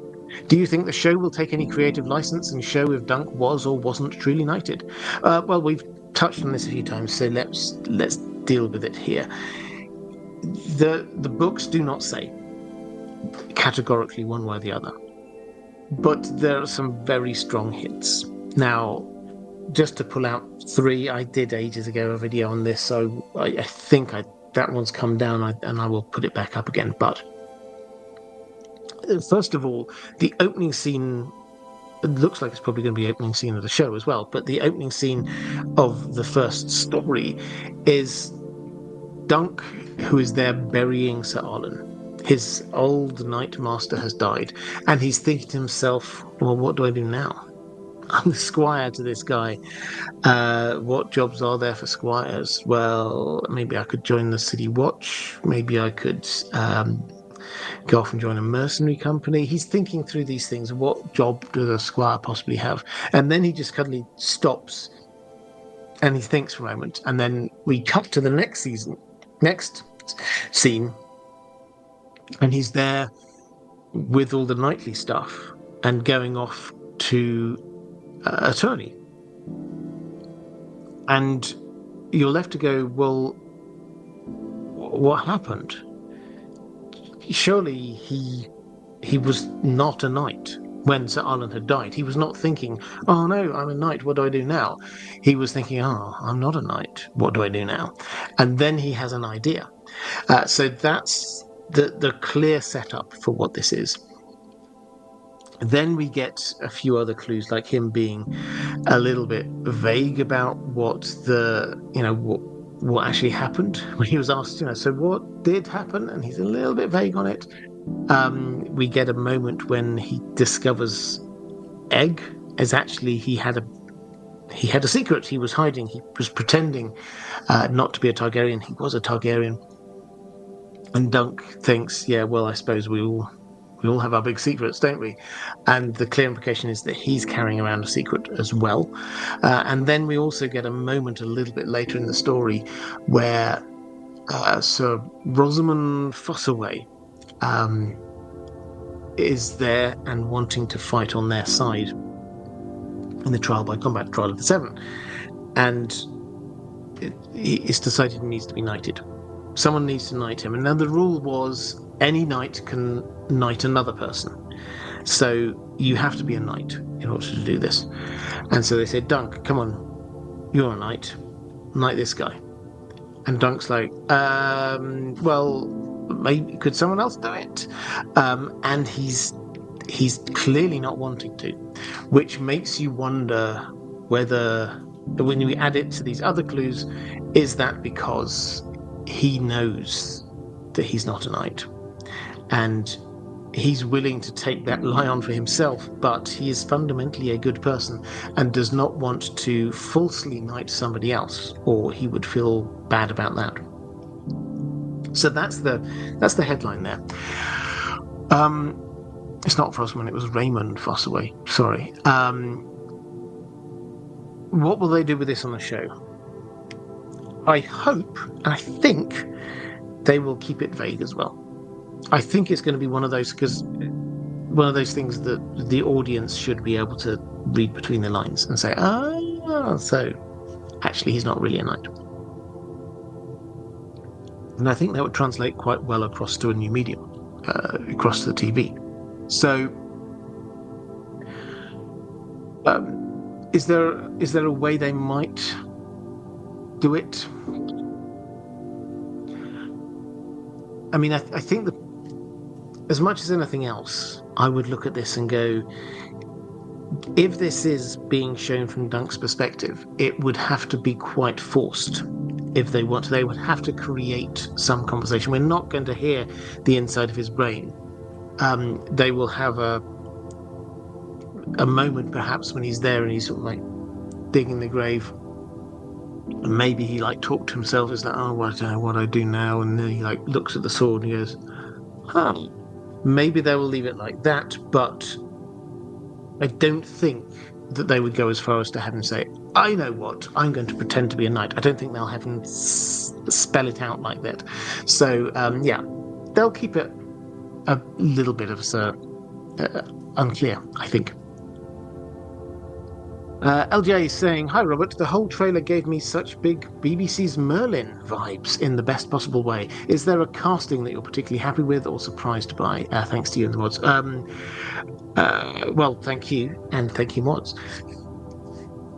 Merlin, I see where you're coming from on that. If you've never watched Merlin, BBC, I don't know when this was now. It must be 10 years ago. BBC did a 4-5 series of Merlin, which was this very family-friendly kind of light fantasy show, very kind of character-driven, but it was well acted. It looked good, and it was just fun. Ultimately, and that I think, if that's what you're trying to get at with this, is that this looks fun, and I think that's the kind of the vibe that they're going with. It's not grimdark. This is uplifting stuff. So yes, in the best possible way, I understand where you're coming from on there. In terms of the casting that I'm happy with or surprised by, I've already talked a little bit about Lionel Baratheon. I would have liked to see more of Tansel Tall. I have to say, we only, I think, had one shot of her in there. I'd also liked to see a few more of the Targaryens. I understand why they didn't for this trailer. They're not trying to pitch this as a Targaryen-heavy thing. I'd have loved to see Daeron. I'd have loved to see Baelor. I'd love to see Maekar. We will see all of these characters, I know, but they were kind of holding them back a little bit. At the risk of being a bit boring on this one, the show only works if the casting for Dunk and Egg works. If one or other of those castings does not work, then the show falls. It has to have these two characters spot on. From what I've seen, it looks really good. So that's the bit that I'm cautiously happy and excited about. Lorelei Dragon saying, good evening, Robert, and happy spooky season. Would you recommend the Dunk and Egg stories for someone new to Westeros as a way to introduce the world, or do they work better in the context of A Song of Ice and Fire? I think both. That's my take on these. I would definitely recommend them as to somebody new. I mean, I don't think in this day and age, I don't think anyone is completely new to Westeros. If you're a fantasy person, I don't think you're. I mean, Game of Thrones was so huge. You've heard of Targaryens. You know that this is a medieval world with some magical elements to it. So I don't think there's anyone who's likely to arrive completely new. And I think that you've got enough information just from cultural osmosis that would allow you to read these. I think they do work best as somebody who's read the main stories and then has this. It's almost like a palate cleanser. A different style, a different feel. It's just nice. And it gives you these extra elements that, if you know what to look for, are there. If you're not into the series, the Song of Ice and series as a whole, then you get good stories, but you don't necessarily know what all the implications are of. Oh, so they stopped the Second Blackfire Rebellion. What does that even mean? So Baelor Breakspear's dead. Okay, I get that the heir to the throne dying was a big thing. You might miss a few of the kind of the nuances that are going on there. So I think they work for new people, but I think if you know what you're doing, if you know the world, then you get extra layers out of this. Bear Island saying, "Hello, Robert. I hope you and Dan are well. Bloodraven takes special notice of Dunk when he sees him in a crowd. We may not have it on page, but how many other times do you think this has happened? Even before going north of the wall, he seems to have had an ability to mark someone as having greater importance, though he may not know yet what that will look like. What are your thoughts?" Okay, so this, I think, is one of the most fascinating little sections. This is Dunk thinking back to when he was younger, before Sir Arlen chose him, and he was in King's Landing. He's, as far as we can tell, he's probably quite tall, but one of the sort of unremarkable street children there. He remembers this. 6 years ago in King's Landing, Dunk had seen him, Bloodraven, with his own 2 eyes, as he rode a pale horse up the street of steel with 50 raven's teeth behind him. That was before King Aerys had ascended to the Iron Throne and made him the Hand, but even so, he cut a striking figure, garbed in smoke and scarlet with Dark Sister on his hip. His pallid skin and bone-white hair made him look a living corpse. Across his cheek and chin spread a wine-stained birthmark that was supposed to resemble a red raven, though Dunk only saw an ob-shaped blotch of discoloured skin. He stared so hard that Bloodraven felt it. The King's Sorcerer had turned to study him as he went by. He had one eye, and that one red. The other was an empty socket. The gift Bittersteel had given him upon the red grass field. Yet it seemed to Dunk that both eyes had looked right through his skin, down into his very soul. So this is one of those things that you could overinterpret. I probably do overinterpret it. But Dunk is just one of many. And they were all looking at Bloodraven. And yet Bloodraven just looks at Dunk. And not just like a passing glance, he seems to actually properly stare at him. Which seems to imply that he somehow magically knew that there was something special about Dunk. He might not have known what. As a complete aside here, I love this little bit of character study that George R. R. Martin does here. When we get this description of Bloodraven, it says, "Now across his cheek and chin spread a wine-stained birthmark that was supposed to resemble the red raven," which is like, yeah, so this is, people think this is so obvious, Bloodraven is his nickname because of his birthmark. You look at it and say, there's a raven named Red. But Dunk, no, not so much. Dunk only saw an odd-shaped blotch of discoloured skin. This tells us he's not a man with imagination. He's not a man who looks at something and sees the magic in it.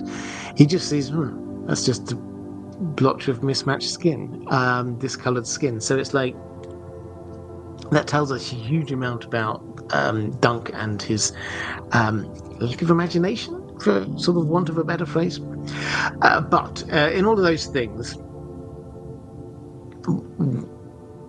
what is this some special talent from Bloodraven? Maybe. We don't know. George R. Martin has not told us the limits and extents of Bloodraven's powers or of magic in and of itself. What seems very clear is that Bloodraven did see him and did see something important, something interesting going on with him. As I say, for me, maybe he saw a little bit of the future because of what's going on. Even just in the 3 stories we've had so far, Dunk is in many ways responsible for saving the life of a future king, for the death of a crown prince, for ending an entire rebellion. He is clearly very important to, at that point, the future of the next 10 years or so in the Seven Kingdoms. Could Bloodraven have seen the future? He says to Bran much later that I can't remember exactly what it is. The future is just like shifting shadows. So the implication is that you might see some hints of the future, but not everything. Rustler saying, "Hey Robert, hope you and Dan the dog are well. I'm actually more hyped for Night of the Seven Kingdoms than House of the Dragon. My only concern is that the Egg actor may age out if George doesn't release any new novels soon. Do you think Dunk will eventually be officially knighted, or tell Egg he never was? Or is it better for the story that he remains a character with all the virtues of a good knight without ever really getting the title?" Okay, so in terms of the actor, they have soft commissioned seasons 2 and 3, and I think they're going to film them back to back. As the filming, the chunk of time they need for filming is actually not as significant as you might think. It's 6 episodes, half an hour per episode. So if you're looking at House of the Dragon, that probably averaged out at hour-long episodes, and they had 8. They had 10 in the first season. So this is 12. This is basically just a slightly longer extra season. So the fact that they're doing 2 seasons back to back, not such a big thing. What that does mean is that the actor he'll be a year or so older, but not so much older that it's going to really impact on things. And he should be a bit older, as we've seen. So the first 3 stories do take place over about a 3-year period. Where they might go after that, we'll have to wait for George R. R. Martin. As for will he get knighted, I do like this idea that he never does officially get knighted, because it does fit in with this kind of irony of the true knight that isn't actually a knight. But it is possible that he might get knighted, particularly if he's then promoted to the Kingsguard. I could well imagine that he gets this kind of crisis of confidence, and he has to say to Egg, "I'm really sorry, but I'm actually not really a knight," because at that point he will have to, and we don't know the exact Kingsguard vows, but he will have to take more vows as a knight. So perhaps it is that he realizes that he can't say as a knight, da-da-da-da-da. So maybe that's the moment. But this doesn't have to be a big thing. This could just be private. We know that, I've said before, a knight can make another knight. So can a king. In fact, Sir Barristan was knighted by Aegon the Fifth. So Egg has got a track record of this. He can knight people. So it would not surprise me if, he ends up doing that for Dunk. Alhad. Did Rohan Weber burn the forest in the Swan Sword? called Watts Wood. Could you also speak a bit more about Rohan? She seems to be clever, charming, and kind-hearted on first read. However, on second read, I thought there is a lot more to her than we see, essentially through Dunk's POV. It's also interesting that she disappeared, probably with Dunk, after being the lady of the richest house in Westeros for so long. Yes, so I think I've covered the disappearance already. I think you're exactly right with your take on the second reading. The Swan Sword is quite a deceptive book. Is that because we read it from Dunk's perspective, we only just see the things that he thinks and notices. So we have to kind of read between the lines. And if you take it from her perspective is she has to remarry. She's going to be thrown out, basically, if she doesn't remarry very soon. And the only option she really has at that moment in time is this guy called the Long Inch, Lucas Long Inch, who basically has said that he's going to be protecting her from any other suitors, and he also wants to marry her himself. She clearly doesn't like him. She clearly doesn't want to marry him. So if we take that into consideration and then think, this is a story of what does a clever woman do in order to get rid of this suitor that she doesn't want and get somebody that she is more amenable to. And if you then take that as the perspective, you say, okay, so maybe she needs to engineer some kind of squabble with her neighbor, who she seems to like and get on with. And in doing that, particularly as she's now seen that they've got what looks like a pretty impressive knight working for them, engineer a battle that could lead to Sir Lucas's death.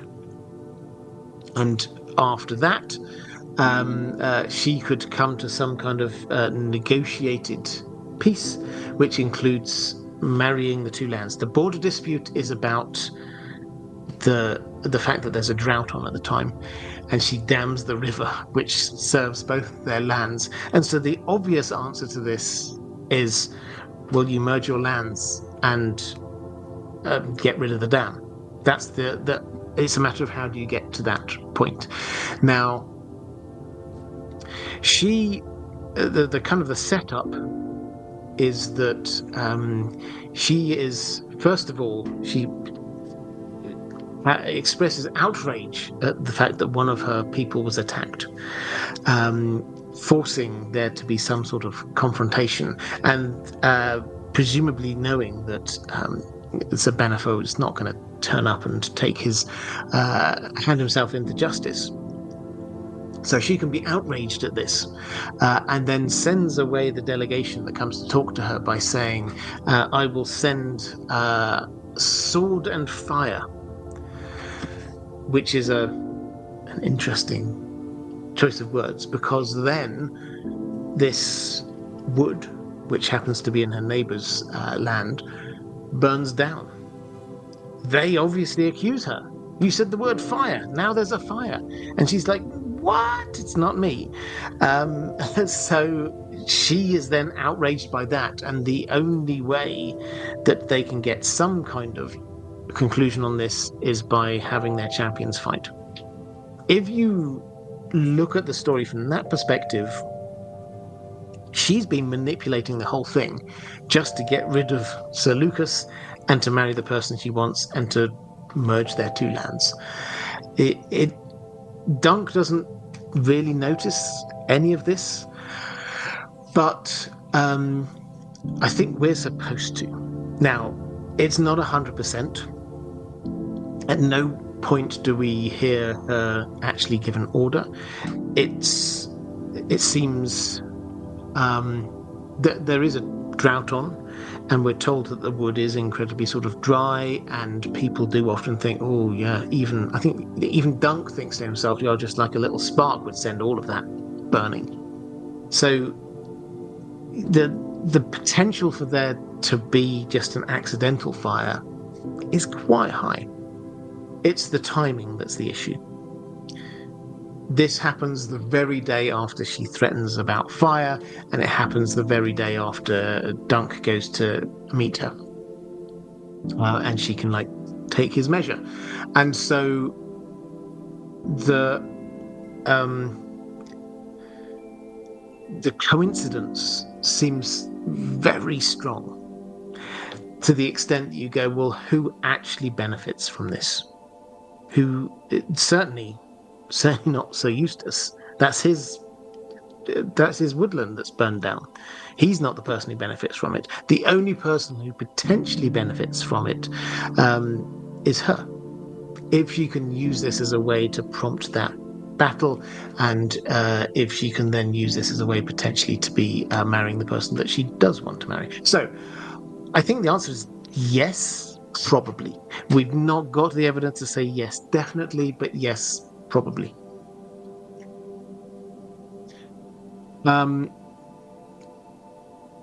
Let's go to Ranabem Mitra saying, salutations, and to you too. It's pure guesswork at this point, but do you think we'll get Blackfire and Bloodraven references sprinkled across these 6 episodes? Famously, George R. R. Martin hadn't made the character of Bloodraven and the Blackfires when writing The Hedge Knight, and hence we have so much of them in the 2nd and 3rd book. Plus, the showrunner mentioned that this is a period when Targaryen power is waning so much that they need to make appearances at small tourneys like the one at Ashford. One way to demonstrate the reasoning for this would be to introduce the Blackfires as a concept. And what happened in the Red Grass Field with Bloodraven. What do you think? So, I think that there's no need for this as a standalone story. I think that a completely new or new-ish person who's not read the stories, who just knows Game of Thrones, if you just have one character saying the Targaryen power is waning. They've not got dragons at the moment. It's been a while now. Targaryen power is waning, so they're having to make a show of being at places to show that their power and excellence. That, I think, would work. I don't think they need to be talking about the Blackfire Rebellion or Bloodraven. Bloodraven at this point is not Hand of the King, so whereas he's or is he Hand of the King? I lose track. He is an important figure, but his importance grows over the course of the next 2 to 3 years. So forget that me saying he wasn't Hand of the King, but the need for him to be there, Baelor was it. Here's me, sorry, it's getting late for me. So at the time Baelor was Hand of the King, he was the heir to the throne and Hand of the King.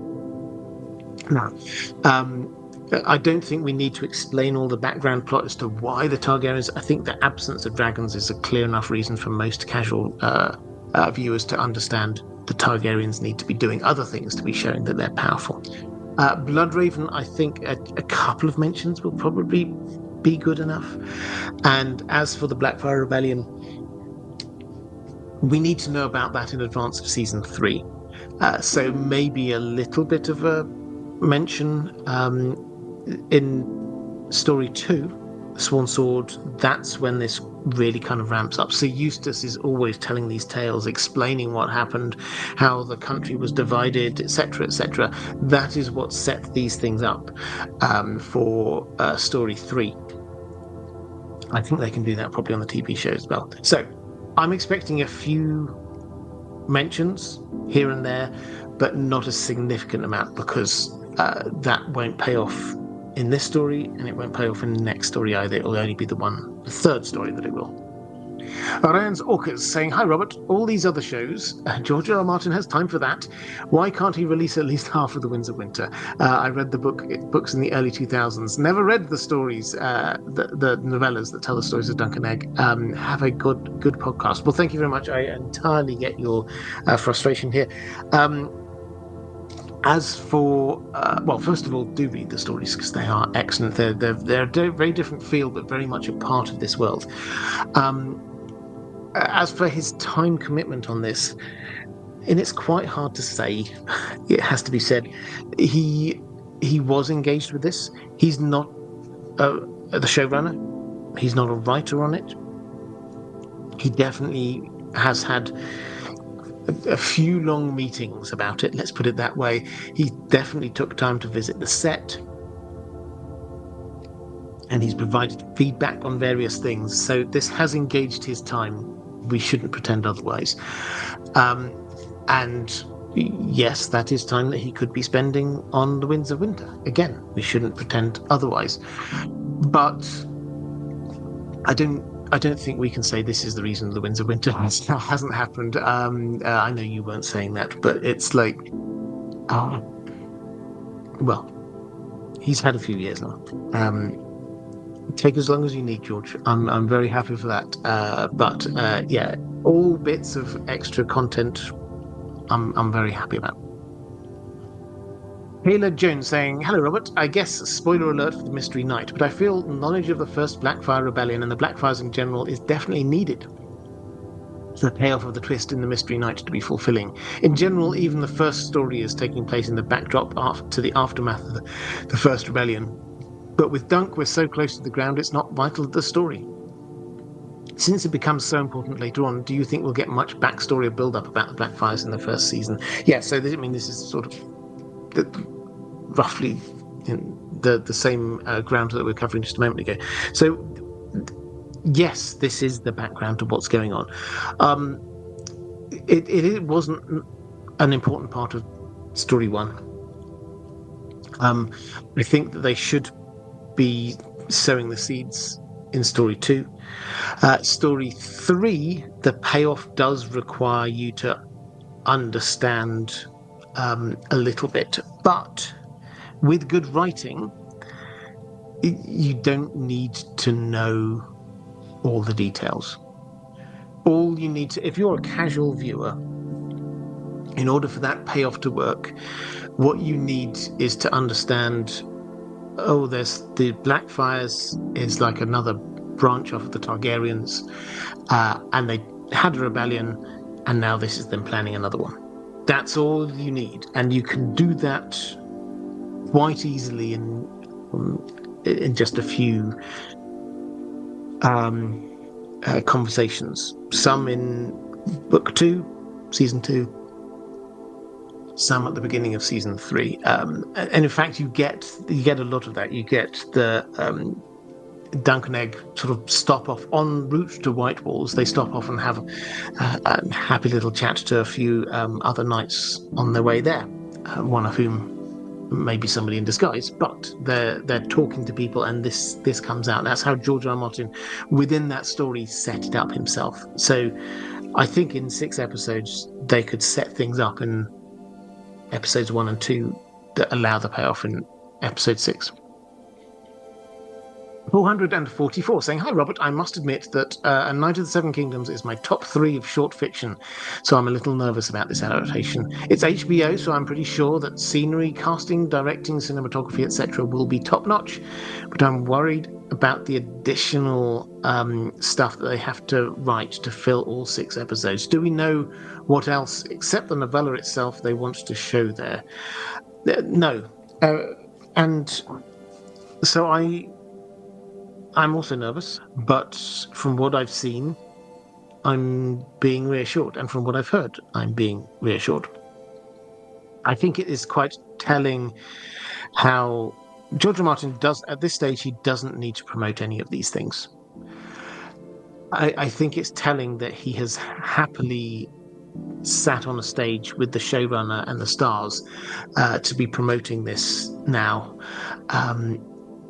I would be surprised if you'll see him do the same for House of the Dragon season 3, for example. So I think the fact that he has watched this now, he's seen it. So I think the fact that he is doing that seems to imply that he at least is happy with what's there. In terms of time, for me, 6 30-minute episodes, that's 3 hours of content. That feels about right. If it were much longer, I would definitely be worried that they were adding in extra stuff. If it were much shorter, I would be worried they'd be cutting stuff out. The level that we've got, because it is only 30 minutes per episode, the level we've got of 3 hours, that's a long film. And I think if you had to sort of say to people if you've read the stories, what is it? Is this like a feature length, like 20 episode season, or is it like a film? Then I think most people will probably say, well, maybe a really long film, or a really short series, which is kind of where we're at. So I'm quite relaxed about this. In terms of the mood music, we've got what we've seen from the trailer is, I mean, there's some dialogue there that's not in the books, but that seems to be in keeping with it, and it doesn't seem to be sort of adding much extra except for a few laughs and a little bit of character development, perhaps. So I'm okay with that. In terms of adding extra stuff in, the only thing that I've heard that they're doing, there will be at least one flashback to Dunk when he was younger in King's Landing. Now, he does think about his youth.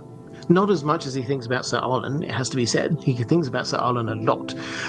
But he does think about his youth. So this isn't huge amounts of extra, but if they've got various named characters for his friends, and they're going to actually have like proper scenes there, then that is adding in extra. If this means that we're going to learn a little bit about where he comes from and why, then I think I'm okay with that. It's I don't think they're adding in much. I wouldn't worry about this too much. Incidentally, I know you're also a Witcher fan, and I should probably just drop in here that this is quite exciting times for Witcher fans as well. There is a new book. If you've missed this, there is a new Witcher book, proper from R.J. Sapkowski, a new Geralt of Rivia official book, and I'm most of the way through that. I'm listening to it rather than reading it. I listen to it on my dog walks, and it's really good. I'm really enjoying it.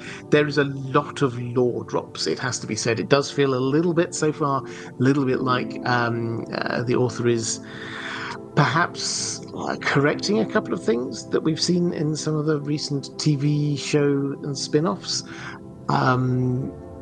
But yeah, it's good fun. Basically, it's no spoilers, but this is Geralt on his first set of missions as a Witcher, freshly emerging from Kaer Morhen and then doing the Witcher thing.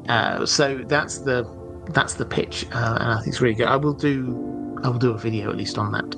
The things that we've learned, the lore changes we've got, or not lore changes, lore clarifications that we've got.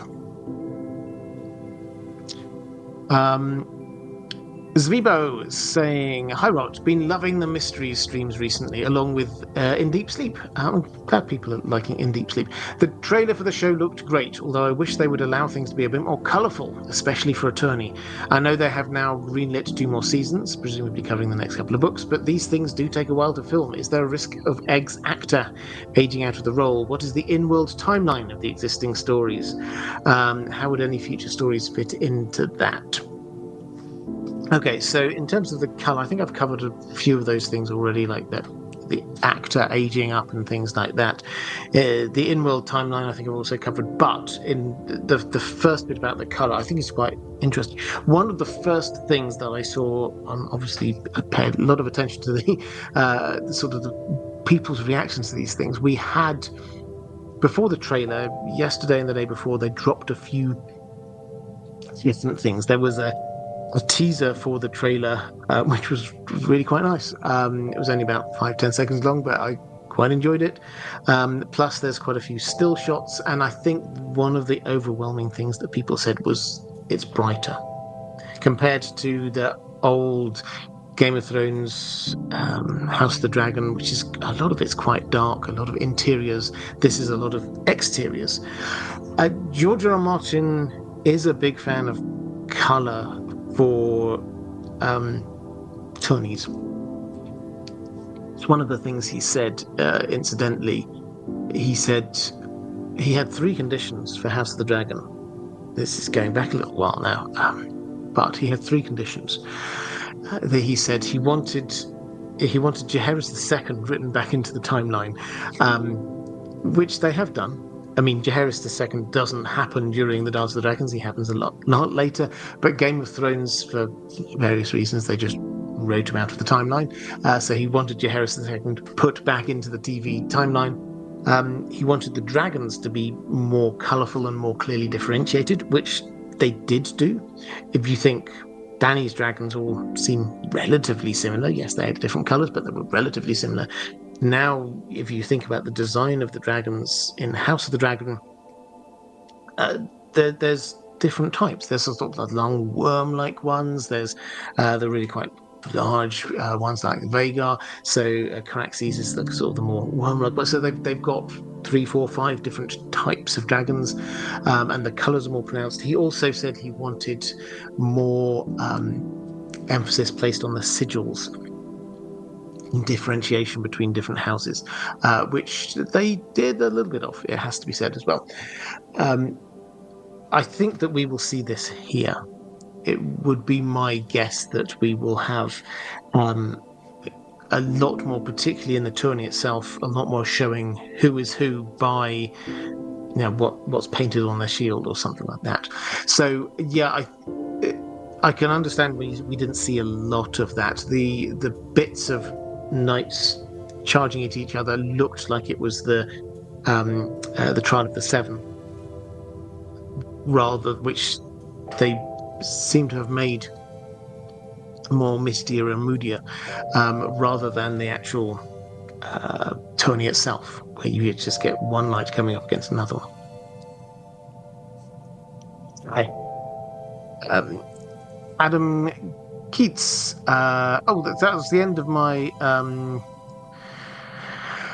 Duncan Egg questions. I've got 2, 3 more questions, a couple of more questions from my patrons on A Song of Ice and Fire related things. But now is a good time to drop any questions you have into the chat.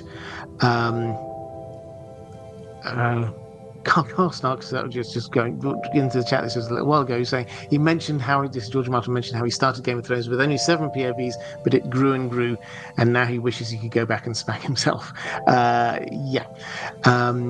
So having a quick flick through.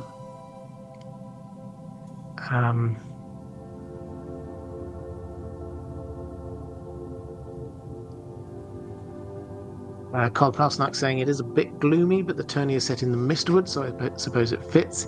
I mean, I have to admit I haven't seen. I mean, this picture up behind me here looks very bright. It was certainly a couple of the shots we have from the one from behind Duncan Egg when they're sort of looking down. That seemed relatively bright, but yeah, a bit of it was a bit misty. DM Collins saying, I have to admit, I've not read any Witcher books, but if IDG keeps talking about it, it will force me to do so. Well, that makes me very happy.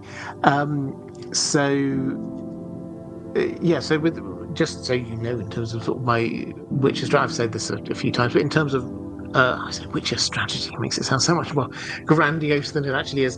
In terms of releasing videos about The Witcher, I found, in all honesty, the demand for Witcher videos is a bit lower. I love doing Witcher videos, but fewer people generally watch them than they do videos about the other things. So I tend to only release them when there's something going on with The Witcher. So at the moment, for example, there's the new book, and season 4 is going to be coming out at the end of this month. So expect 2 or 3, maybe even 4 different Witcher videos coming out over the course of the next month or so. Then I'll probably put a little pause on that. We'll obviously be focusing when we get to January. I didn't even say January the 18th. We've had confirmation of when this is going to happen, and then it is going to be a weekly release schedule for Night of the Seven Kingdoms. So I will obviously be focusing a little bit more in on that. Then And June is when we're going to be getting House of the Dragon season 3.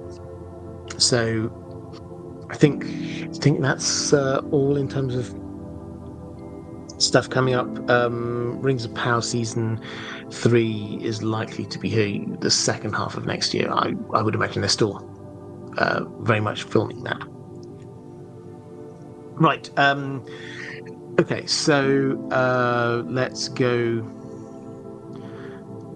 to probably 2 questions I've got. Adam Geets saying, a general Song of Ice and Fire question. I recently watched a video from another YouTuber theorising that Benjen Stark died, and as he died, he wogged into Mormont's crow. I know you believe the crow is being manipulated by Bloodraven. I wanted to hear your thoughts on this idea. So I had a very quick look. I think this is Quinn the GM, which is quite a fun channel. Hi there, if you are Quinn the GM, or if you watch his videos, great to see you. Quick shout out there. I've not watched that video, so I have to admit I don't know what evidence is brought forth. I'm very happy to, as you know, I'm very happy to be persuaded onto other perspectives if I think that the evidence demands it. I think I would say a few things about this. So, first of all, Mormont's Raven does act strangely. That bit, I think, is pretty much beyond dispute. There's a point where it seems to be reading things. It seems to be emphasizing, it sort of repeats stuff when it's emphasizing things that it wants. It eats corn, which is weird for a raven to start with. And it's when I say it's very clear on what it wants, it more than anything else helped pick Jon Snow as the Lord Commander of the Night's Watch. When they were having the vote, it then was like circling around, squawking "Snow, Snow, Snow," and like landing in front of him, and everyone said, "Oh, Mormont's Raven wants Jon Snow." When the others were getting very close to the Night's Watch, when they were camped out at Craster's Keep, then it's like they're shouting out "Dead, dead, dead," and then saying "Run, run, run." So it's clearly trying to communicate things. So that is all there. There's something going on. I think almost everyone's agreed on the fact that there's something going on. Benjen, we don't hear that there's anything there with him that suggests that he was a skin changer. I think just because the generation below all seem to, doesn't necessarily mean the generation above were. We've not got any indication that Ned was. There are possible hints with Lyanna, but we don't know enough there at all. We don't get any hints that Brandon was. We don't get any hints that Rickard, the father, was. I don't think we need to be looking specifically for the Starks to be a skin changer. Only 1 in 1,000 is a skin changer, says Bloodraven. So I don't think we're specifically looking for. Might he be dead? Yeah, I think there's a chance. But he didn't die. I think it's pretty clear that he didn't die in the first attack from the others, or otherwise he would have been one of those who was raised as a white and made their way back to the wall. So I think the main thing for me there, the reason why I think it's Bloodraven, is that the things that it does fit Bloodraven's plan. They fit what we know of what Bloodraven wants.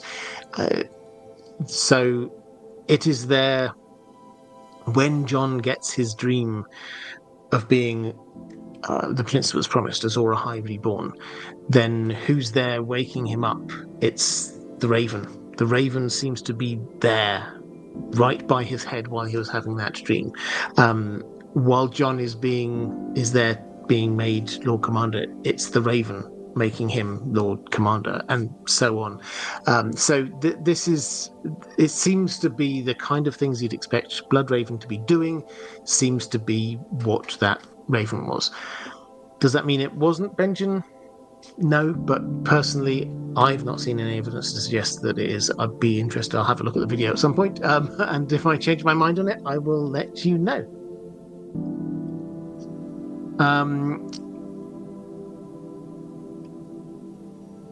Let's go to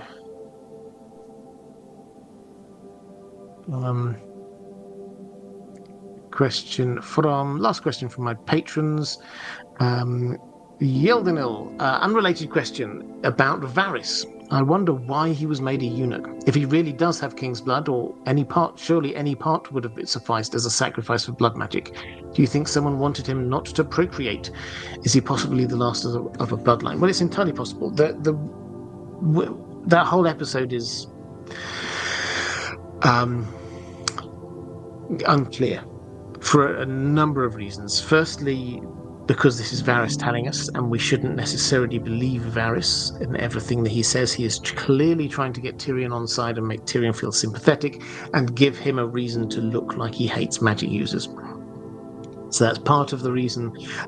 Secondly, he was very young at the time. Thirdly, the context that we're given, even with everything he says, it's a little bit vague as to exactly why and what was going on. The thing that we can say, I think, pretty categorically, assuming that there's elements of truth to this, is in order to do magic, we know two things. In George R. R. Martin's world, there needs to be intentionality and there needs to be sacrifice. Those two things, 99% of the time, need to be there. There are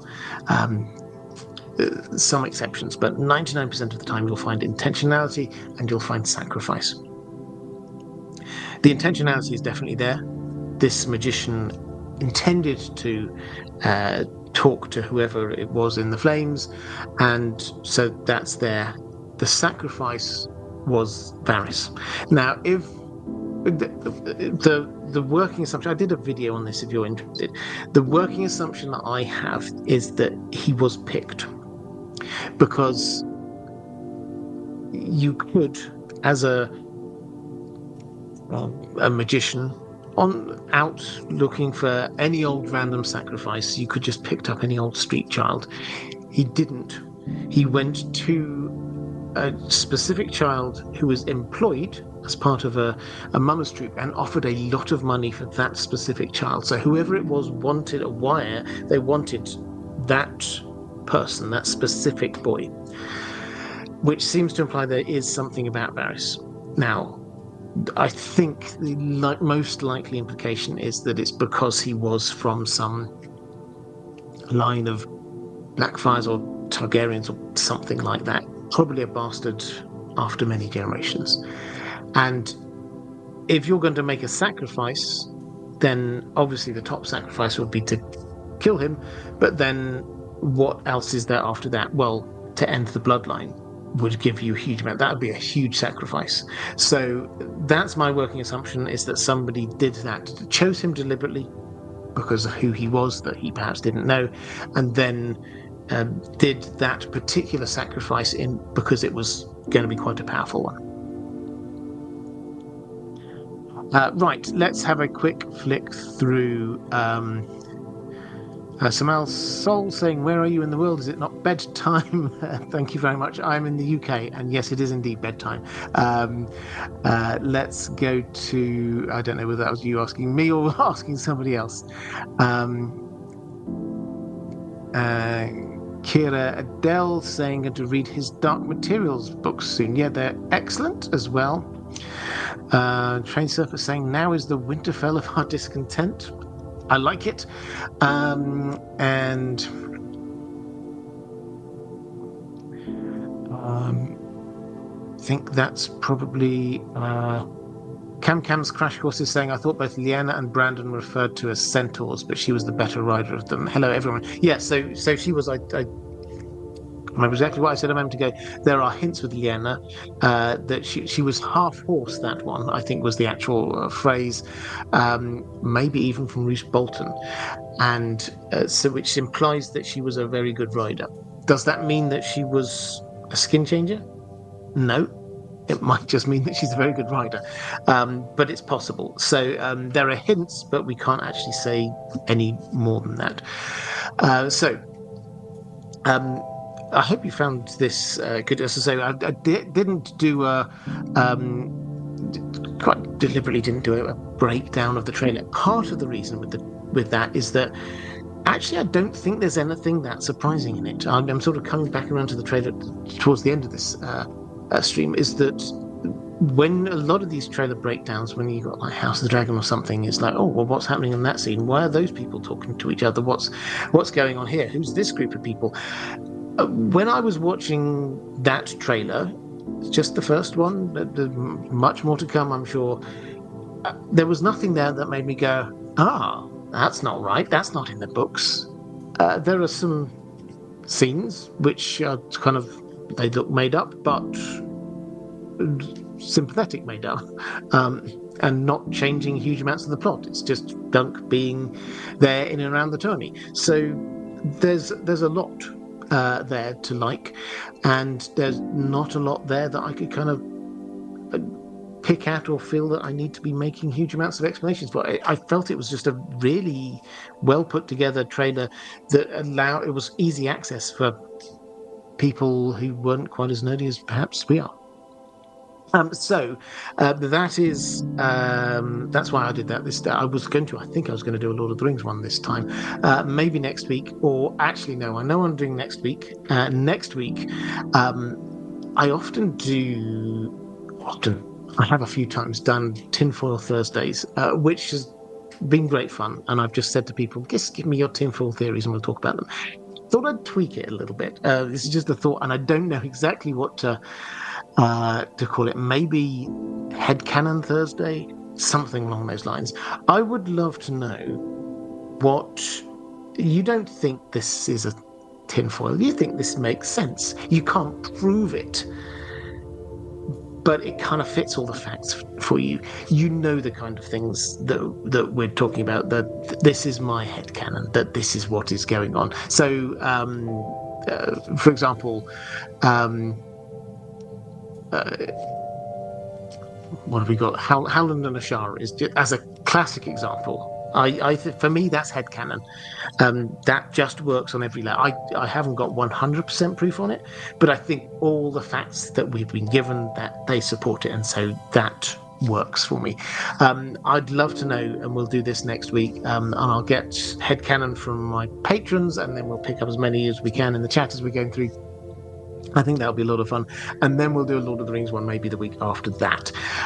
Good. So with that, let's say don't forget to check out, this will be going on to In Deep Sleep in 2 or 3 weeks' time.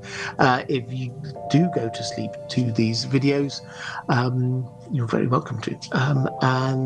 But if you want them advert free inside that, with also a little bit of cozy background noise and visuals and things like that, that's what In Deep Sleep is. It's the audio from this stripped out and put into a relaxing background, and then the video goes on for 8 hours so you can get a full night's sleep. There's that.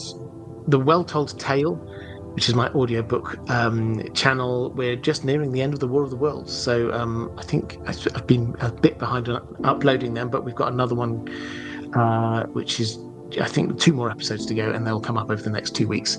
And then on the main channel, normal videos as always. So thank you so much.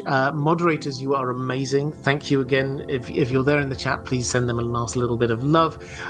Patrons, thank you. If you would like to support this channel, I hugely appreciate it. The best way to do that is through Patreon. There is a link somewhere on your screen.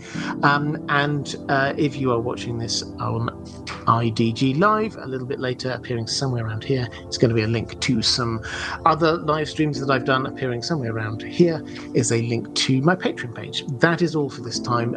Thanks everyone, take care, and I'll see you again next time.